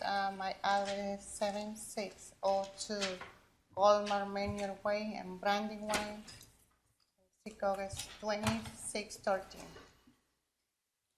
My name is Roxana Lisette Mejia de Mesa. My address is 7104 Renwick Court, Glenburnie, Maryland, 21061 in the Chicago. Thank you. And it should be noted that Russell Dodson is excused. And I'm Chief Inspector Dwayne Gottschalk, Anne Arundel County Liquor Board. Agent Joel Hawk, Maryland, alcohol, tobacco, and cannabis. Agent Keith McGee, Maryland, alcohol, tobacco, cannabis. John McQuaid, Supervisor, Building Inspections, Inspections Permits. Richard Bittner on behalf of licensees. Enter a denial to the allegation. Thank you. Mr. Hurdle, prior to my statement of facts, I'd like to make a motion that my report and all attached exhibits, which have been provided to the licensee and licensee's attorney, I believe, be moved into evidence, become a part of the record. I'll object to the admission of the report. He can testify to what he saw. The report moving in would be hearsay. I'll submit.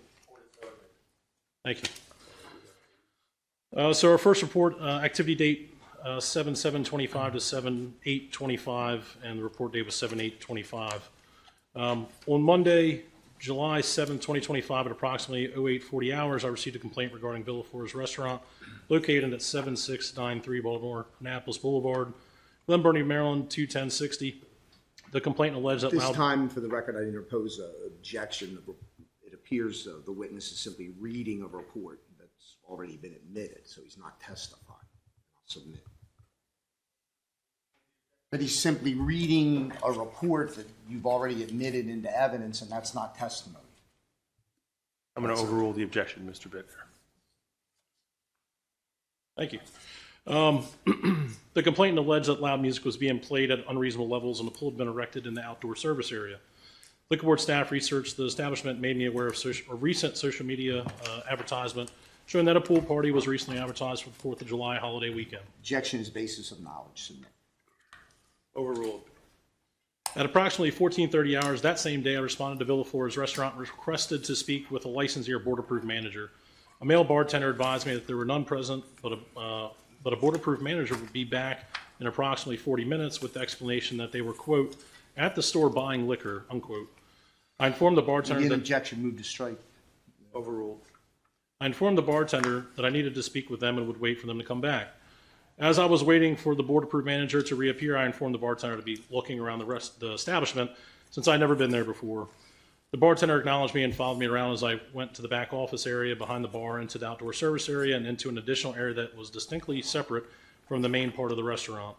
As I began to walk around, I noted seeing a large above-ground pool and a mobile bar that was on wheels in the back patio area that had not been approved to be there. As I walked behind the bar area, I noticed their selection of alcoholic beverages and observed a decupper triple sec labeled alcoholic beverage container that was placed in the well and had a piece of tape over the top of the bottle with, quote, gin, unquote, written on it.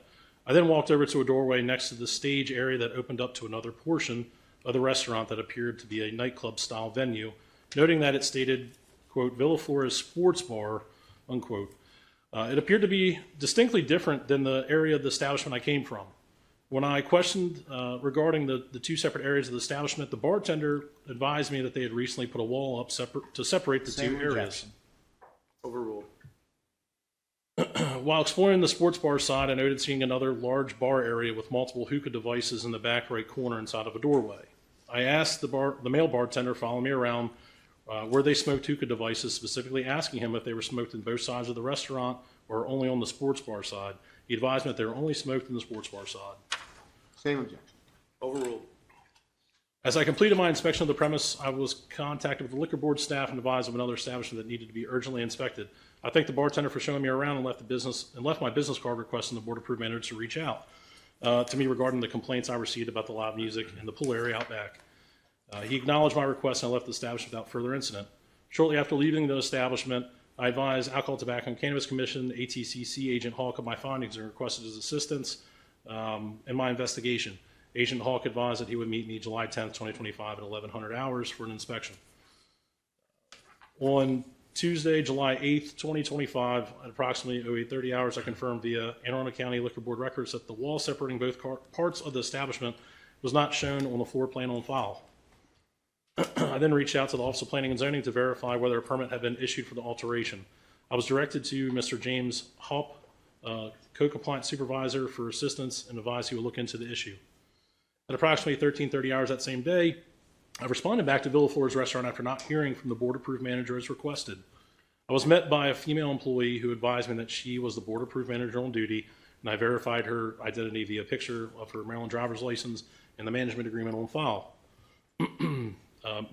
As Miss Roxana Mejia de Meza, excuse me if I pronounced that wrong, I informed Roxana that I had visited the establishment yesterday regarding a complaint I received and never received a response, as requested. I informed her of the complaint, which came from a community member, alleging that music was being played at unreasonable levels while commenting on the number of speakers and subwoofers located around the stage as being substantial for the size of the establishment. I also informed her that I observed a pool and a mobile bar area outside in the outdoor service area that had not been specifically approved by the liquor board. I informed her that she would have 10 days to have the mobile bar and the pool removed from the outdoor service area. She acknowledged my request, stating that she would tell the owner and would have it removed. She also stated she understood that they could not be playing music at unreasonable levels. Prior to finishing my conversation, Roxana asked me if the wall and the sports bar area of the establishment were both okay. She stated that she heard from the male bartender that I was asking questions about it the previous day. I informed her that I'm still looking into the wall as well as the separated area while asking her if the owners obtained a permit for the alteration or any approvals from the liquor board. She stated she was unsure, but they would apply for a permit or an approval if required.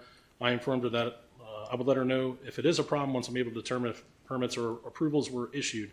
Roxana acknowledged my response and had no other questions. Left the establishment without further incident. After leaving the establishment, it was discovered that there were no records of any permits issued for the wall separating the establishment by the Anne Arundel County Department of Inspections and Permits. Pictures in the floor plan on file are attached to the report. All events occurred in Anne Arundel County, Maryland. And I have a second report here. The activity date is 7/10/25, and the report date is 7/16 of 2025.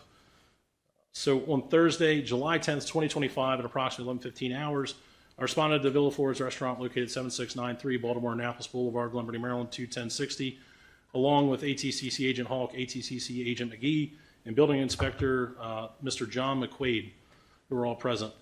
I met with the male bartender and informed him we were there conducting an inspection of the premise. I also requested to speak with a licensee or board-approved manager. The bartender informed me no licensees or board-approved managers were currently present, and he would call them to come in, stating they would be in an hour. As the bartender attempted to notify the board-approved manager, I pointed out the locations of the stock of alcoholic beverages to Agent Hawk and Agent McGee and the unpermitted wall and pool area to Inspector McQuaid. The bartender advised me a short time later he was unable to get a hold of the board-approved manager, but stated he would keep trying to get in touch with her. Agent Hawk requested to review the invoices for the alcoholic beverage purchases, and I continued canvassing the establishment. As I walked around, I noted seeing the triple sec bottle with gin still located in the main bar area as well, and a large amount of hookah devices still located in the rear of the sports bar area. I also noted seeing a price list in the main server station area showing prices of bottles that were available for sale. A short time later, Agent Hawk stated he was unable to locate any invoices on the premise except for 2 recent beer delivery invoices. Agent Hawk was eventually advised by the bartender that all liquor bottles were purchased at a liquor store by the owner. As we began to inventory the total amount of liquor bottles in the establishment, the bartender approached us with his cell phone, stating that the owner wanted to speak with us. The owner, identified as Sandra via speakerphone, informed us she was made aware of our visit and wanted to know more information. Sandra also stated they would be removing the pool as soon as possible, but they may need some more time as they're currently away on vacation.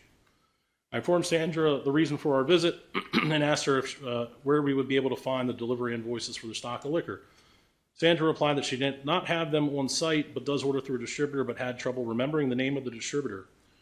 Agent Hawk asked to speak with her, introduced himself, and asked Sandra if all liquor inside was purchased from a liquor store, and she replied, quote, "Yes," unquote. Agent Hawk thanked Sandra for her cooperation and advised her that we'd be in touch at a later date to inform her of all the violations observed during our inspection. Agent Hawk, Agent McGee, and I continued to inventory the amount of liquor bottles in the establishment, noting that 31 bottles were not opened and 91 bottles were opened and or partially consumed. Agent Hawk determined that he would be seizing the 31 unopened bottles as evidence and instructed the bartender and the cook on duty to destroy the contents of the other 91 bottles of liquor and dispose of them. The contents of the 91 bottles of liquor were poured down a drain. Agent Hawk and Agent McGee packaged the remaining 31 bottles as evidence. A total of 122 bottles of liquor were either seized or destroyed during the investigation. Inspector McQuaid also finished his inspection at the premise, advised me he had posted a stop work order and a field correction notice for both the unpermitted wall and the unpermitted above ground pool outside as well. I advised the bartender on duty the establishment could not operate in the sports bar area until such time they received the permit and all associated approvals for the unpermitted work, excuse me, including approval from the liquor board. I also informed him the pool cannot be used and must be removed as soon as possible as well. The bartender stated he understood and would convey the information to the owners. Agent Hawk, Agent McGee, and Inspector McQuaid and I left the establishment without further incident. Multiple pictures and advertisements are attached to the report. It should be noted the triple sec bottle containing gin was inadvertently destroyed by staff prior to obtaining a picture. Thank you. A violation of Anne Arundel County Liquor Board Rule and Regulation 301, ownership and operation, 303, 3.03, records, 3.05, sanitation safety, 3.13, trade names, 4.06, alcoholic beverage containers, 4.07, liquor quantity, 4.09, relationship with wholesalers, 4.16, unauthorized conduct, and 4.18, alterations were observed during my investigation. I also observed a violation of Maryland Alcoholic Beverage and Cannabis Article 1-408, record keeping and reporting requirements, 6-311, restrictions on purchases and sales by retail dealer, and 6-313, tampering with alcoholic beverage container. All events occurred in Anne Arundel County, Maryland. And last but not least, I have a third report. Activity date 7/17/2025, report date 7/17/2025. On Thursday, July 17, 2025, at approximately 1300 hours, I responded to Villa Flores Restaurant for follow-up. I met with the licensee, Mr. Israel Cornejo, who's present, and explained the purpose for my visit. Cornejo was advised the establishment was being issued a violation, which violation notice number 1664 was issued for 12 violations, and each one was explained to him. Mr. Cornejo advised he had no other questions. I gave him a copy of the notice of violation. I left the establishment without further incident. And that is my statement of facts.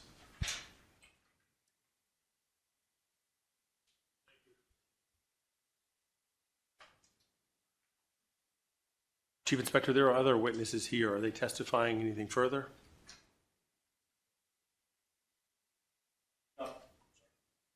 I do not believe so at this time. Their involvement here is just as witnesses in case they're called to question. Correct. Chairman, any questions? For the chief, I think his report's pretty detailed, but I do have some questions for the other investigators. So let me start off with Mr. McQuaid. Thank you for coming. Let Mr. Bittner. Oh, my I'm apologies. sorry. Let me Yeah, have Mr. Bittner proceed first. That's fine. My apologies. Jump the gun. Thank you. Chief, thank you for your report and testimony. As I understand it from that, my clients, their employees were polite and cooperative with you and the other investigators throughout your investigation. Would that be correct? That is correct. You yourself nor any of the other investigators ever heard the noise that began this investigation. Is that right? That's correct. We did not. So you don't know whether it exceeded any decibel levels. Correct. Now, are you aware since your investigation began in July that the uses for the area described as the sports bar have stopped? So since July, since we encountered this violation, they were instructed to stop using the area. And they have? As far as I know, yes, that's correct. And they were instructed to remove the pool, and they did. Correct. Thank you. That's all the questions I have of the chief inspector. Thank you. Mr. Chairman, any questions? No questions. Commissioners, any questions? No questions. Mr. Bittner? In terms of the merits, I make a motion at this time for no action, a dismissal as to counts 1, ownership and operation. I don't believe there's been any evidence that indicates a violation of ownership operation, as well as count 3, safety and sanitation. I haven't seen anything, heard anything that indicates that there's any safety or sanitation violation issues, and I'll submit as to those 2 counts.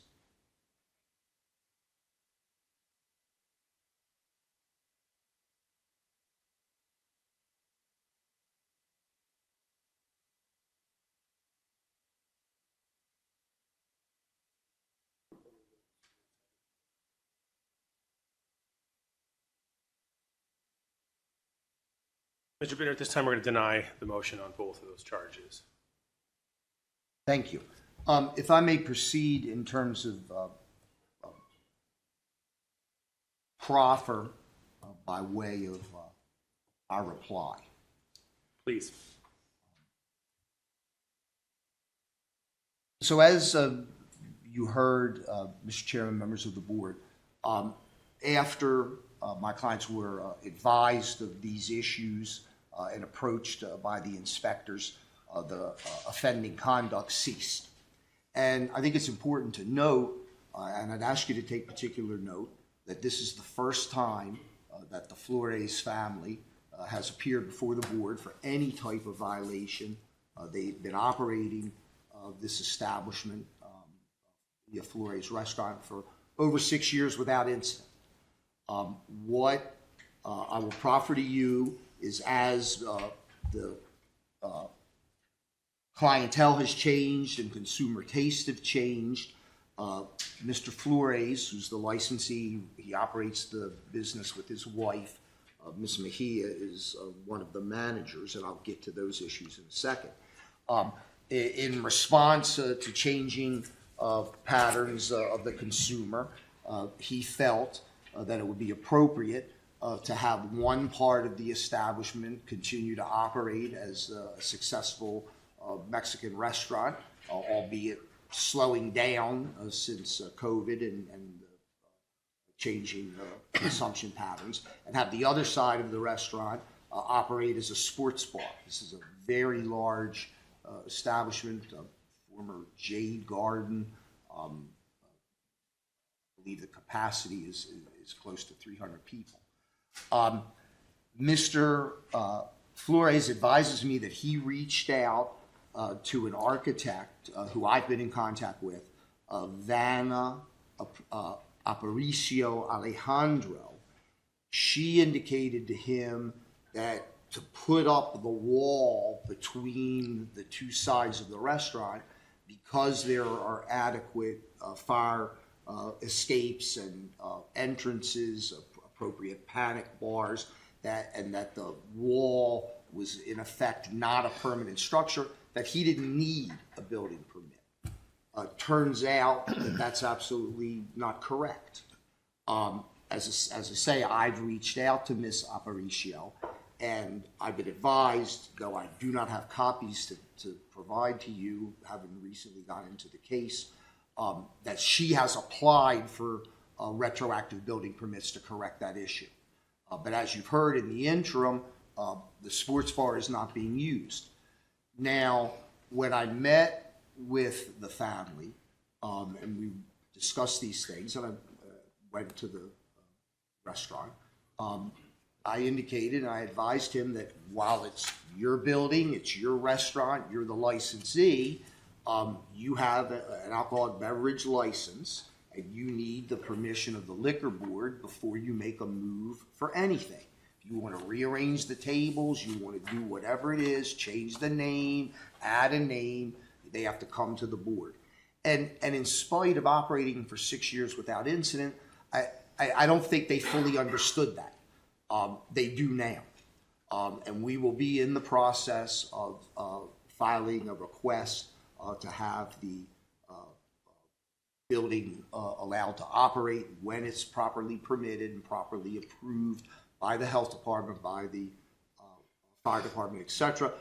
We would ask the board's permission to allow them to operate in that fashion. Until that permission is obtained, they're not going to operate. They know they can't operate.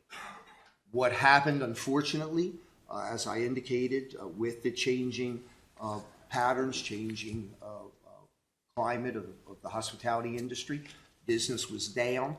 Trying to meet a broad demand, they went out and got a bottle, literally, you heard, significant bottles confiscated, but they wanted to have a full range of product. They were wrong. They can't do that. They understand that. They've suffered a significant loss in the confiscation of 122 bottles of alcohol and are no longer operating. So they, Mr. Chairman, members of the board, I believe now are getting a full understanding of just what has to happen before they can make a decision on what they want to do with the restaurant. While it may be theirs, it's under your jurisdiction, and I think they understand that. To that end, what we have spoken about and what the Flores family intends to do is they're going to have a stand down. You'll see that there's only 2 persons listed on the management agreement. We did submit today paperwork to add a 3rd. We're missing a signature from the resident agent licensee. We'll attempt to obtain that. But my point, Mr. Chairman, members of the board, is the family has been proactive. They're going to have everyone who touches alcohol tips TAM certified. That's their intention going forward. We've talked about putting written policies in place. We're going to move forward to that. We've spoken about having some updated signage. But again, I think it's significant that there have been no prior violations. No prior violations. This establishment has been run appropriately. This is a violation. I'll submit to you for argument purposes. It's really something that occurred because of omission, not commission. They didn't set out to violate the law, circumvent your jurisdiction. It was something the family got caught up in, just trying to be successful and profitable because it is a family operation. Israel is the licensee. He operates it with his wife. So we would ask the board to consider their background, consider their lack of violations previously. No adverse consequence here, Mr. Chairman, members of the board, to the public. No one injured, no one hurt. The matter was addressed appropriately by your inspectors and the inspectors here. They were cooperative with your staff, and they're addressing the issues and taking the remedial measures that need to be taken to not come back before you. They're significantly embarrassed to be here. They've come and opened this business, made a go of it, trying to make more success of it, and they're quite humiliated to be here. When I've spoken with Israel, even though I've only been in the case about 2 weeks, I think we've spoken about 20 times, and he comes by my office. They're really humiliated is the only other word the only word that can best describe how they feel being here today. And so we'd ask you to consider all that. Again, Mr. Chairman, members of the board, many of these violations overlap. I'll renew my request for no action and a dismissal as to counts 1 and 3 at this juncture. There's been no evidence I submit supporting that, and that you take into consideration that these are overlapping charges for the same conduct.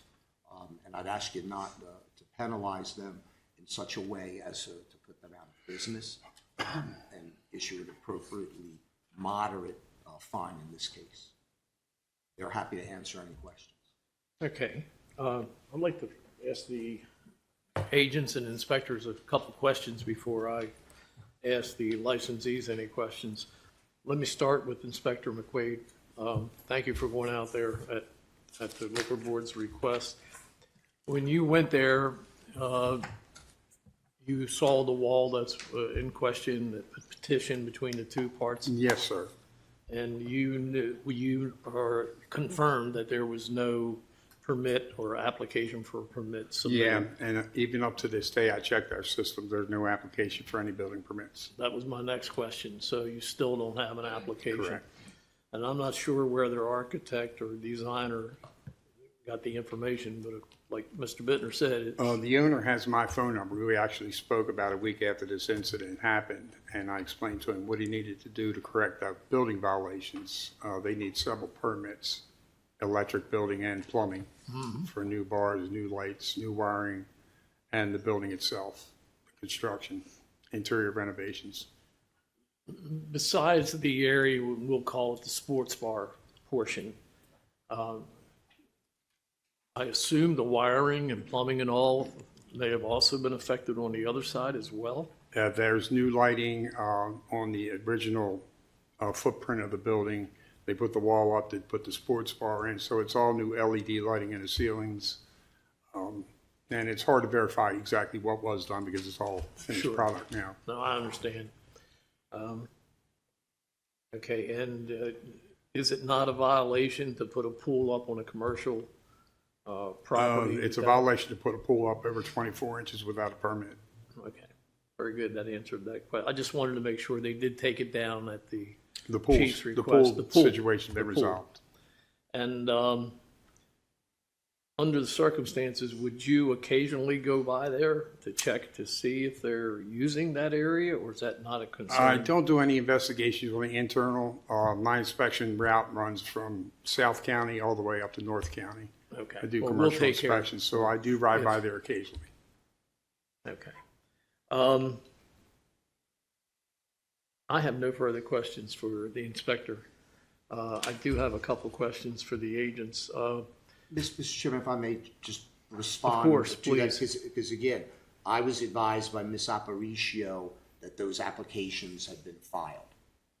So I'm going to follow up on that, and we understand that applications have to be filed. Nothing can be done without the proper permits. No use can be undertaken. Yeah, because I do find it curious and important that since this occurred, that no action has been taken or supposedly been taken. And I know with the database system that inspections and permits use, they're pretty quick to respond to any applications and responses from the different departments, whether it be fire marshal or health department or whatever. But yeah. And, No, we agree, not to interrupt you, I'm sorry, but I agree No. with you, they agree with you, and they're not making a move without proper permits. And we will be following up with Ms. Aparicio. I will be again tomorrow. Okay, very good then. I have no further questions for Inspector McQuaid. Thank you. I'd like to jump over to our agents from ATCC. How many bottles, and I understand some of the alcohol was poured into drains or disposed of that way, but were there any bottles that were confiscated? 31 total, 31 unopened bottles. Okay. Then 91 bottles were disposed of on site. And they had no records or couldn't produce any records? Correct? No invoices at all for any bottles in there.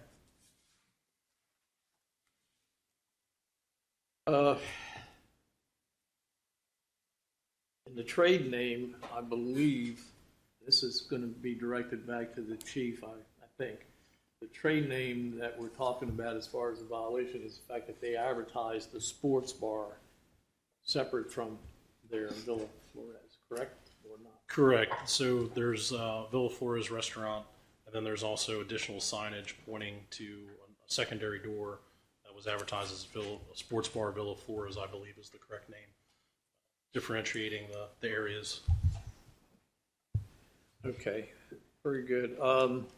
And I'm sorry, I mean, that signage is in the process of being removed.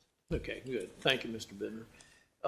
Let's jump back to the situation where there was an admission to the question about how some of this alcohol was obtained. I believe it was purchased from a local retailer. That's correct. That's according to the testimony. That's what Sandra did it. Sandra Cruz. Yeah. This is addressed to Mr. Flores. You are aware that you cannot buy any alcohol from anybody other than a licensed distributor. But because the business not really like a lot of, we don't sell a lot of bottles of stuff. Sometimes we just need like 2 bottles. We just go to cross the street because it's like a 1 block from our restaurant. It's a liquor store, so we just go to buy like 2 bottles. You know, we don't. That's why we don't call to the company. Just. But you understand that you Yeah, I cannot do understand. that. So right now we just And I'm started. sure Mr. Bittner Yeah, so right now we just started. go into detail. Let the chairman make his comments. Sorry, Mr. Bittner is going to go in detail because you need to totally understand why you can't do that. And I can tell you that if you're found guilty of this and this occurs again, it's not going to be looked at in anything except a really serious manner. So please take that serious. I have no further questions for anybody. Thank you, gentlemen, for your reporting and assistance. Commissioners? I have no questions. Mr. Chairman? Okay. If I may, just for the record, renew my request for counts 1 and 3. Your request is denied respectfully, Mr. Bittner. No. Okay. There are a lot of charges, and I see where there's substantiation. I think in every one of those cases, I've read the report quite a few times. I think I understand everything, and I also agree with Mr. Bittner as far as this place has been in business for, I think it was 6 years, you said, Mr. Bittner? Yes, Your Honor. Yes. Right, that's fine. Oh, you heard that again. My motion is going to be to find them guilty of all 12 charges, and because of the fact that they haven't had any previous charges, but I also think that this was a very grievous mistake, a big one. It's not like it was only 1 or 2 things that you made a mistake and you shouldn't have done it. We're talking about 12 different items that you should have been aware of, and you weren't. So my motion is to find you guilty on all 12, and I'd like to go ahead and assess a fine of $500 for each of those 12. So that's $6,000, I believe, in cost. I'm looking for a second. I second. Okay, thank you. And just to verify, Mr. Chairman, there's no suspension associated with that, correct? Not this time. Thank you. Take heed to that, though, please, Mr. Flores. If you want to keep that business open, don't let it happen again. I have a second. All in favor? Aye. Aye. So be it. Thank you all very much. Thank you, and if I may, not relevant directly to this case, but I would like to thank your staff, because I got involved in a couple of these cases. I was away, and I got involved fairly quickly coming back. And as usual, they were very responsive to my office, and I appreciate their professionalism. Well, thank you for that, and I appreciate it, and we'll make sure. Have a good rest of your night. We're gonna take a 10-minute break. Agent Hawk, can you hold fast for a minute? Yes, sir. We don't get that comment when Janet. 10-minute break.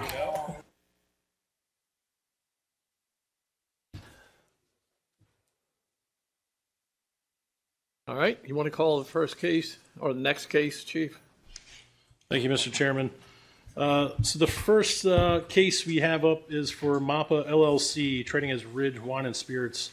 Doxaman P. Patel, Managing Member, Inspector George Matthews. This is for a transfer and upgrade to add liquor tasting. Currently, Rashi Kapoor, Managing Member, and John Gorman, Member, on behalf of RK Stores LLC, trading as Ridge Wine and Spirits, located at 2659-A, Annapolis Road, Hanover, Maryland, 21076. This is a Class A packaged goods, beer, wine, and liquor with beer and wine tasting. Sunday license with delivery privileges. There's currently one restriction on the license, that all employees must be certified in a state-approved alcohol awareness training course. Anyone wishing to testify for or against, please come forward, remain standing, and raise your right hand. Please stand. Thank you. Do you solemnly swear and affirm under the penalty of perjury that the testimony you're about to give is the truth, the whole truth, and nothing but the truth? True. Thank you. Please be seated. Mr. Carter, can you state your name and address for the record? Sure. Benjamin Carter, 11720 Beltsville Drive, Suite 100, Beltsville, Maryland, 20705. Thank you. Ma'am, name and address for the record. Daksaben P. Patel, 2014, Vineyard Land, Crofton, Maryland, 21114. Thank you. Mr. Ertl?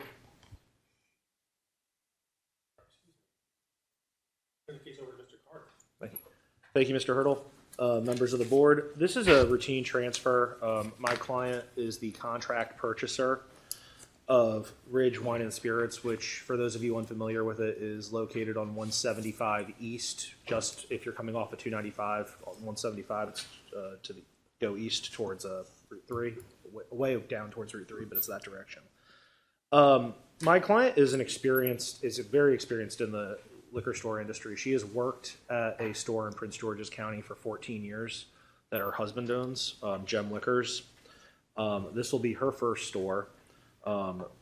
My office has gone over with her and her husband what the restrictions are on individual interest, and she is well aware of them. She understands that they are not jointly held. This is hers, the other store is her husband's. They understand that they cannot purchase inventory together as well. I think that's important to note given some of the proceedings we've seen tonight. There will be no change to the mode of operations of the business. At this time, they plan on keeping all of their employees. My client's also TIP certified, or alcohol awareness certified, and I have a copy of that as well if the board would like to see it. Thank you. Yes, absolutely. I think it's worth noting that in the 14 years that my client has worked at Gem Liquors, the store's only had one violation, and she was not working when it occurred. So she is very familiar with the requirements regarding carding, and it will be one of the most important aspects at their store once they take over. Given that there's no change in the mode of operations, I would respectfully request that this application be approved. Mr. Chairman, any questions? I just want to make sure that the applicant is aware of the fact that Ridge Wine and Spirit has a pretty extensive record for the short period of time that it's been in existence. What I'm talking about, and I'll explain it to you just so you know, because I really want you to be aware of it. Not to try to talk you out of anything, but to make sure that you are aware of what you're inheriting or buying in this case. Back in May 14th of 2022, a little over 3 years ago, they were found guilty of selling to a minor. March 14th of 2024, they were found guilty of selling to a minor. December 2nd of 2024, they were found guilty of selling to a minor. Now, they have a restriction on there that says all employees must be certified in a state-approved alcohol awareness course. Have you taken that course yourself? Yes, Mr. Chairman, I just that's what you just handed them. All right, I apologize. I was no, it's quite all right, and I only provided one copy, but we'll that's fine. Send it over with effectuation documents. Okay. As well. Well, the reason I'm saying that is, well, you'll see it because I'm going to change the restriction ever so slightly. But you're aware of the fact that there's been 3 convictions for sales to a minor, and when you buy this, if you're granted this transfer, you're inheriting that. That means that if you or your people sell to a minor within a 5-year period from 2022, that'd be your fourth, if you're convicted, that'd be your fourth time. And that carries a pretty heavy fine. It's not like it's the first time because you're the new licensee. You inherit that. Am I correct in that, Mr.? Just to clarify, Mr. Carter, is this a new entity that's taking over? Yes, it is an asset purchase. And it's a new resident, so this would not apply in that situation. Good for you. But I do appreciate the clarification that it's had been a difficult spot. Yeah. Thank No, you. thank you very much. And Mr. Chairman, we appreciate your concern as well, and this is something that we have discussed with our client. And she's aware of the store's, under its current ownership, it's less than stellar history. But that is something that she intends to change given her experience in the industry. I think her husband's store only having one violation over the last 14 years, I think speaks volumes to the type of operator that they'll be, especially given her level of involvement as an employee at that store. Okay, well, I apologize for going into that unnecessarily. I wasn't thinking about it or wasn't aware of it. All right, I have no questions, no further questions at this point. Let's see what the commissioners have, if anything. Commissioners, any questions? I have no questions. Okay, with that being said, I'm going to make a motion that we go ahead and grant this with a restriction that's changed. Instead of saying all employees must be certified in a state-approved alcohol awareness course, the new restriction will say all people working a point of sale must be Maryland alcohol awareness training and certified. And what that does, that includes the licensees, not just the employees, but the licensees. Okay? I've made a motion that we approve it. Looking for a second with the restriction. I second. I have a second. All in favor? Aye. Aye. Thank you. Thank you, Mr. Chairman. Thank you, Yep. Commissioners. Sorry you had to wait so long. Oh, it's quite all right. May the applicant please be excused. May the applicant please be excused. Oh, yes, of Thank you. course. And say hi to your mom. Tell her we wish her the best. Absolutely. Have a good evening, everybody. Thank you. The next case will be Quarterfield Liquors, Inc., trading as Quarterfield Liquors. Thank you, sir. Anyone wishing to testify for or against, please come forward, remain standing, and raise your right hand.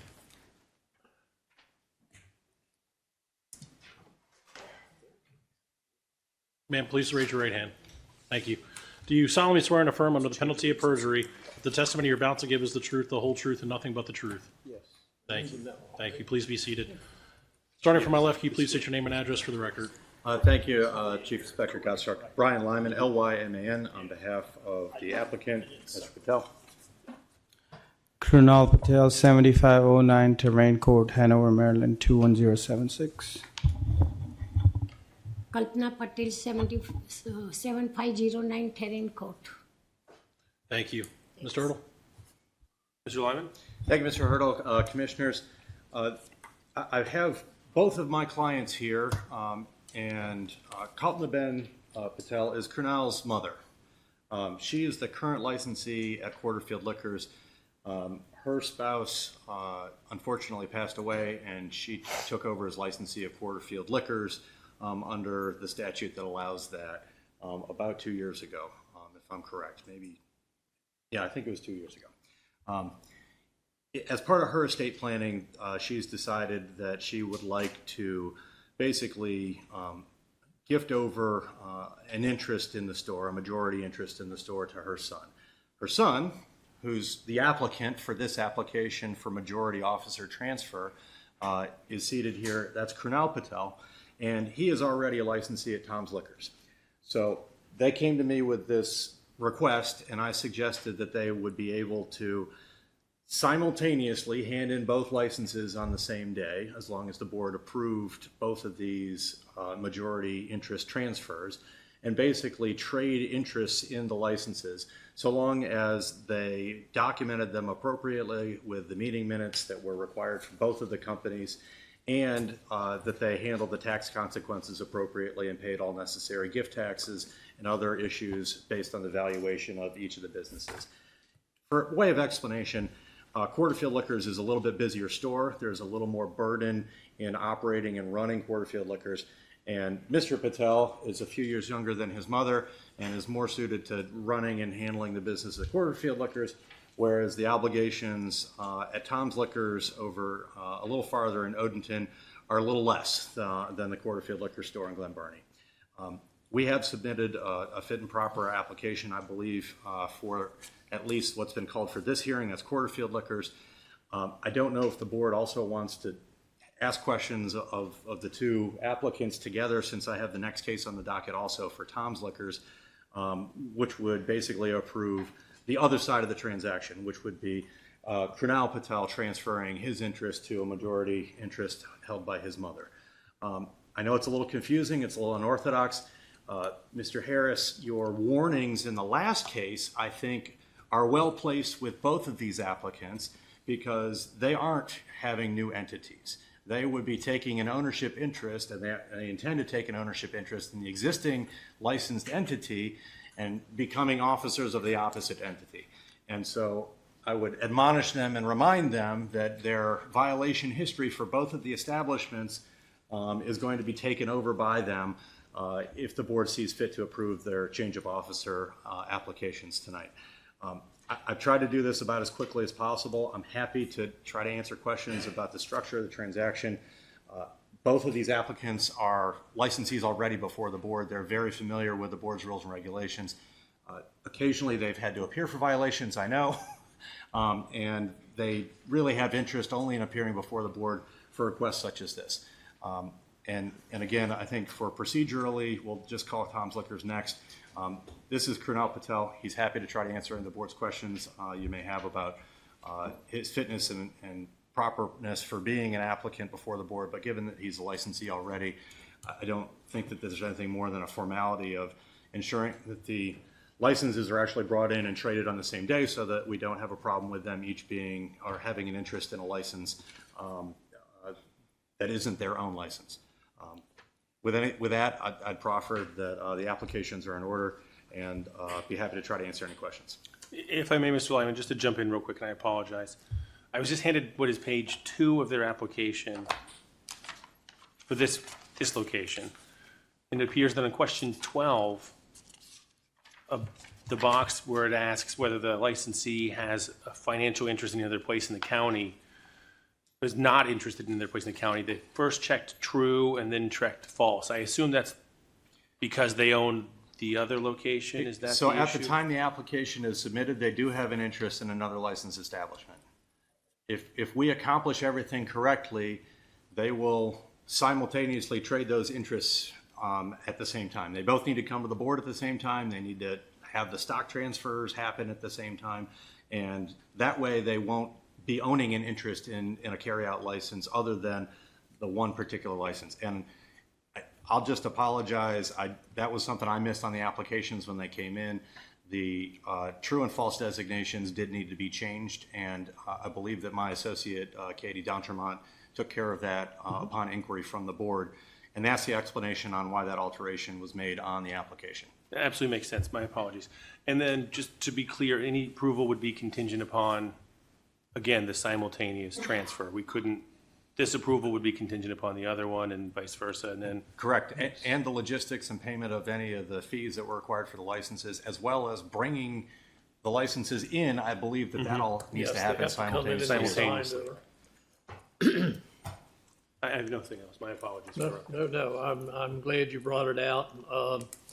Yeah, it's a little bit different than the normal transfers, but you're right.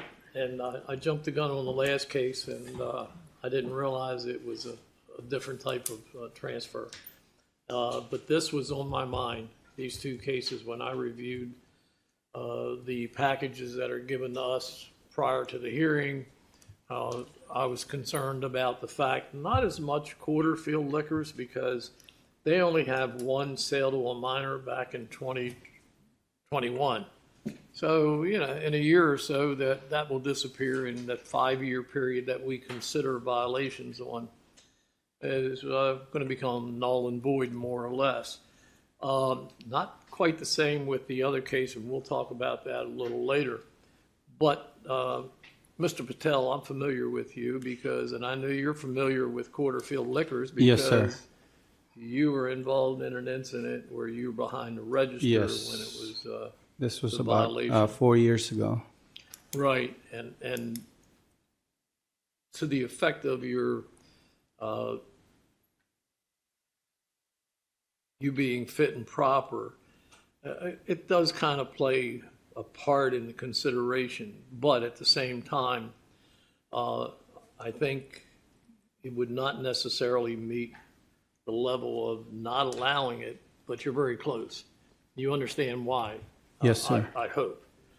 And so what I'm going to do is, I have no further questions except for the fact that I want to make sure you understand that you are borderline as far as I'm concerned and whether you're fit and proper. Yes, sir. And if we go forward, you need to remember that. I have no further questions for you. Commissioners, any questions? I have no questions. Okay. All right, I'm going to go ahead and make a motion that we grant this transfer simultaneously with Tom's if that's approved. But again, fair warning, you know, you. Yes, sir.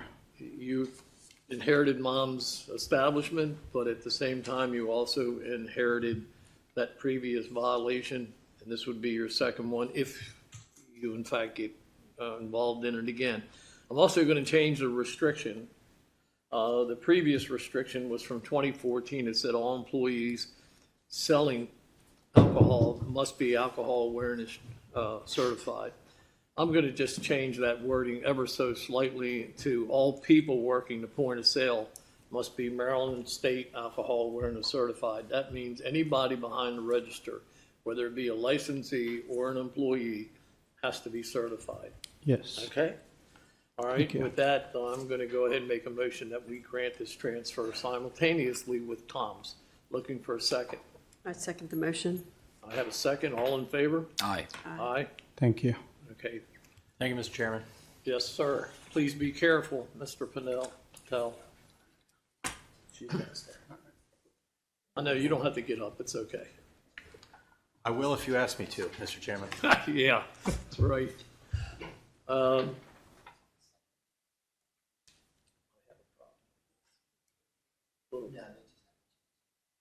Okay, if you're okay with that, I'll be okay with it. Yeah, I think I have no problem with Okay, that. Yeah. I'm fine.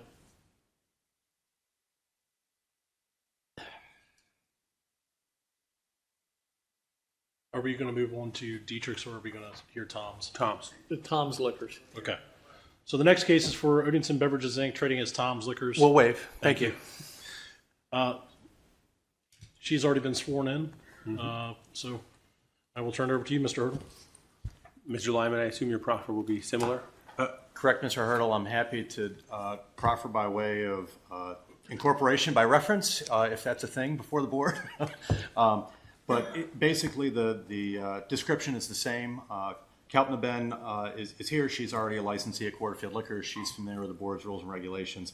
She became a licensee when her spouse passed away. And as part of her estate planning, she decided that it was appropriate to gift a portion of her assets to her son, Krunal. You just heard about that in the Quarterfield Liquors application. And this is required in order that she be able to do that estate planning action and gift over an interest in another licensed premises, given that he's already a licensee at Tom's Liquors. So the solution that we proposed was that she essentially trade the stock interest back and forth, do the appropriate accounting and pay the necessary taxes for any gift tax implications for the value of those assets, and that both she and her son would appear at the board and hand their licenses in simultaneously, along with paying all the necessary fees to trade majority ownership interests in each of these applications. Tom's Liquors is located in Odenton, and I think she would be somewhat active with supervision and day-to-day management, although not to the extent that potentially she has been at Quarterfield. Okay, Be happy to try to answer any questions the board, Mr. Chairman or commissioners have. Mr. Lyman, on page 2 of this application, I believe that perhaps accidentally question 8 and 12 suffering from the inverse, I guess the original error in the last case, and question 8 indicating that they'd never had a violation previously. My understanding was that maybe it'd be a misreading. Can you correct the application? Absolutely. I apologize again. That was something that my office should have corrected before the application was submitted. And we will absolutely make the necessary adjustments to the application and provide any necessary affidavit that the If board it's would possible, could you require. make the change on this copy and initial it here, and that way we have the corrected copy, and then perhaps Absolutely. send a letter, just briefly explaining the situation.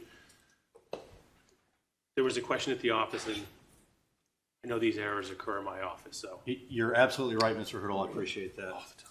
If you would kindly mark this one false, which is a prior violation. My sign? False, and then, yeah, put your initials. Just let me fill it in and then you initial, okay? You can explain to her, Mr. Lyman, what you're doing. So this is we screwed up in my office.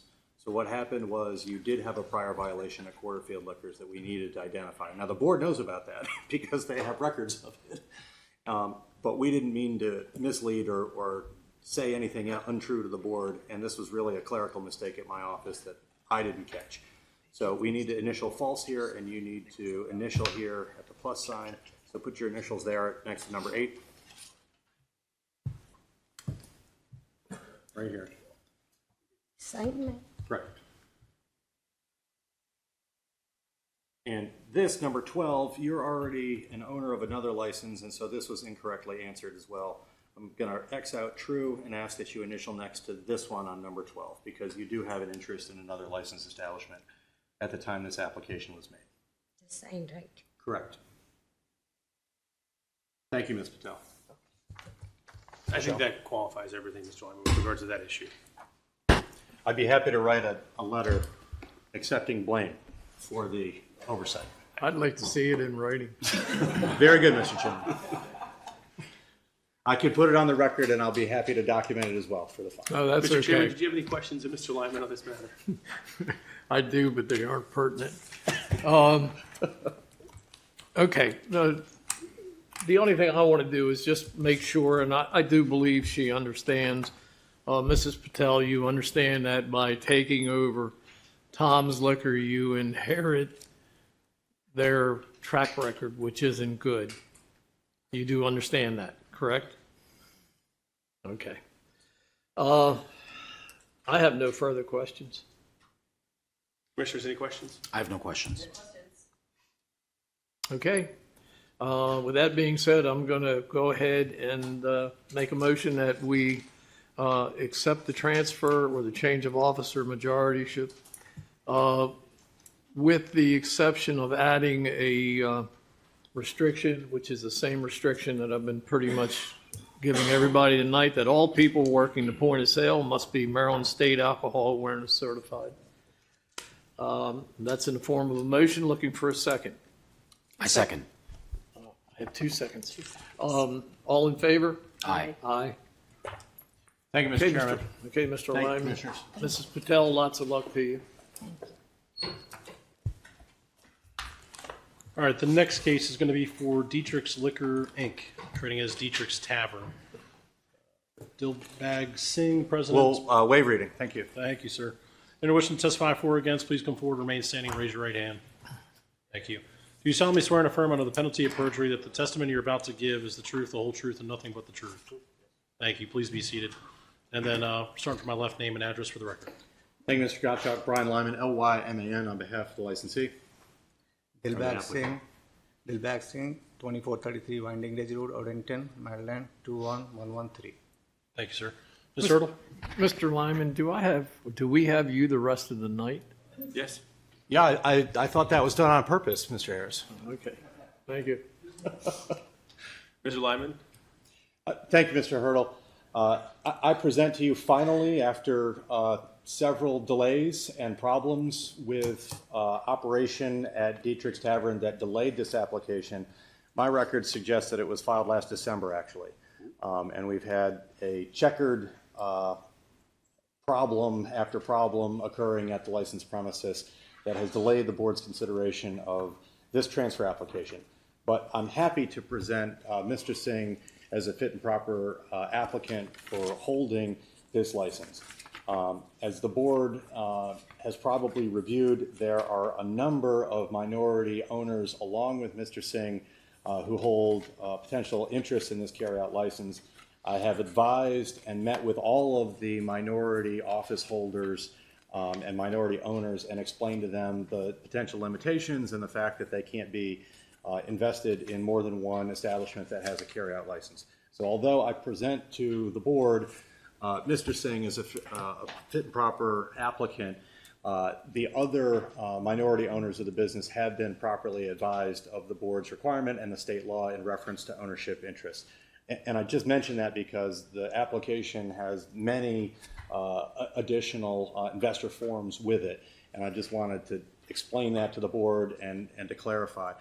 Several of them are actually here in attendance tonight and would be happy to hear whatever the board has to say, although they're not necessarily applicants to hold the license. Mr. Singh, I have handed him the board's rules and regulations. I have met with him over the violations that the board has already dealt with during the pendency of this transfer application and explained to him the risks and the attendant problems with the reputation, frankly, that Dietrich's Tavern has made for itself since this transfer application was filed. He understands the obligations. He has been to many of the violations hearings for Dietrich's previously, and he has heard the violations tonight. And I'm sure that he has no desire at all to appear in front of this board except to request appropriate upgrades or changes to the license as may be appropriate. We are in process, as I understand it, of fixing the building permit issue. There was unauthorized changes made to the premises previously. I don't have a fresh update on the county permit process for those, but I understand that it's underway from another one of the investment group individuals who's heading up that permit process, because those permits will need to be transferred over in order to allow this transfer to finalize and the deal to go to closing. Mr. Singh's group is interested in making this deal happen. They've hung with the sellers and are interested in taking over, notwithstanding the, as I put it, checkered past and the violations and problems that they've had complying with both the board's rules and regulations and some of the county's laws in reference to permitting requirements for the alterations at the premises. I believe the application is in order. Be happy to have the board ask any questions you may have. And frankly, I'm happy that perhaps the next stage of this project is going to move along in my file, which would be setting the matter for a closing, obtaining bulk permit, and moving forward with compliance and getting the deal closed.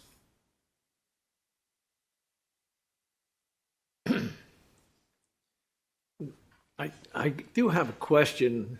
I want to make sure that your licensee is aware of the fact that it's a Class D license that he's applying for the transfer for. And a good portion of that building is utilized for packaged good purposes as part of the Class D, which is fine. But I want to make sure you understand that because it's a Class D license, if that store is going to be open, I think both sides need to be open. And I know there was some discussion before about. Chairman Harris, I believe you're thinking back to some problems and confusion that occurred originally about 5 years ago during COVID, where a lot of Class D establishments effectively shut down their bar because they didn't have customers. I have gone over that with all of my clients since that time, including Mr. Singh. He understands that if the establishment is open, that they need to have the bar attended to and there needs to be drink service available at the bar. And I will reiterate that to Mr. Singh tonight, as you rightfully point out. Okay. No, that's where I was going with that. And the only reason I'm making a strict point on it is there was some pushback as far as, and it was COVID related. I know that, but I just want to make sure your licensee is aware of that. Okay, and the restriction that's on there remains in effect because it covers both the licensees and the employees. It says, as of September 1st, 1991, licensees and all employees that handle alcoholic beverage must be alcohol awareness certified. Now, that goes above and beyond the point of sale. So if he's aware of that, Mr. Singh brought me his certificate tonight. I thought it had been previously provided to the board, but I'd be happy to provide it to the board if the board doesn't have his certificate. yeah, and that, as long as if he's behind the point of sale, the cash register, I have. okay, and he has to be certified.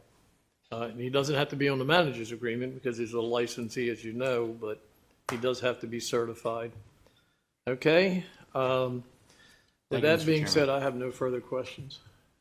Commissioners, any questions? I have no questions. I have no questions. Okay, I'm going to make a motion that we go ahead and accept this transfer. Mr. Lyman, all in favor of? Aye. Thank you. Aye. I'm sorry? No. Okay, thank you. Mr. Lyman? Thank you, Mr. Chairman. You're Thank you, excused. Commissioners. Appreciate it. Mr. Singh, we're finished. Thanks. Thank you. All right, last but not least, our final case of the night is for JJ's Tavern LLC. We'll waive reading. Thanks. Rosie. Anyone wishing to testify for or against, please come forward, remain standing, raise your right hand. Thank you. Sir, will you be testifying? He's not testifying. He's trying to ask me a question. Okay. Ma'am, do you solemnly swear and affirm under the penalty of perjury that the testimony you're about to give is the truth, the whole truth, and nothing but the truth? I do. Thank you. Please be seated. Starting from my left, please state your name and address for the record. All right. You're his right, so I'm going to go. My name is Brian Lyman on behalf of the applicant, Rosie Sharma. Go ahead. My name's Rosie Sharma. My address is 2002 Monticello Drive, Annapolis, Maryland, 21401. Thank you. Mr. Hurdle? Mr. Lyman? Thank you, Mr. Hurdle. Mr. Chairman, Commissioners, I present to you Rosie Sharma. She is a single member of the LLC that's applying for a transfer of a liquor license for JJ's Tavern. This is a fairly old license, as I gather, given the particular establishment and the place that it's located, which is right in the middle of the neighborhood in Glen Burnie. Ms. Sharma is a fit and proper applicant. I've explained to her the rules and requirements of the board. The board may or may not know, but her husband, who was just up speaking to me, Mr. Sunil Kumar, is also a potential applicant before the board as long as he gets his permitting issues on an adjacent property squared away. So that leaves Ms. Sharma as being a potential licensee at an establishment that's fairly close to an establishment that her husband hopes to be the licensee of if we can get that transfer worked out. Ms. Sharma, I've given her detailed instructions on the separation of these two businesses. She knows and understands and knows a lot more from her attendance at the hearing tonight, as she was mentioning to me at the break, about the necessity to keep these two businesses separate and apart for all the tax purposes, for acquisition of alcohol, for acquisition of food supplies, and to resist any temptation there might be to try to have an efficiency at ordering deliveries from both of these businesses at the same time. Ms. Sharma, professionally, actually, she is an ultrasound operator and takes pictures of people's hearts for a living. This is an investment for her. She understands the obligations of employing the appropriate staff at JJ's Tavern, and I believe that she takes the board's consultation, recommendations, and admonitions appropriately seriously. She understands what she's getting into. I've met with her at length and went over, I wouldn't say every single one of the board's rules and regulations, but certainly all the ones that are pertinent to the fact that she and her husband hope to become licensees at around the same time and operate businesses that are close to each other. She's appropriate property owner in Anne Arundel County and a voter, and she's appropriately qualified under the requirements under 4210 of the Alcoholic Beverages and Cannabis article. Be happy to try to answer any questions the board may have. Mr. Chairman, any questions? No. No questions. Commissioners, any questions? No questions from me. That's quick. Okay, anything else you want to add before I make a motion? Mr. Chairman, I just appreciate, the board's consideration, and I had a lot of cases on the docket tonight, and I appreciate the board, letting me work the cases in the way that I thought was the best for my clients, so I appreciate that. Okay, thank you. I'm going to go ahead and make a motion that we grant the transfer. All right, but I am going to add the restriction. There's already one on there, which is an entertainment to limited TVs only. That stays in effect. But I'm going to add the same one that I added to everybody tonight, and that is all people working the point of sales must be Maryland State Alcohol Awareness Certified. That means the licensees as well as any employee. And you'll be hearing that in the future. Okay? I put that in the form of a motion, looking for a second. A second. I have a second. All in favor? Aye. Good night. Thank you, Mr. Chairman. Thank you, Commissioners. Okay, thank you. Thank you, board staff.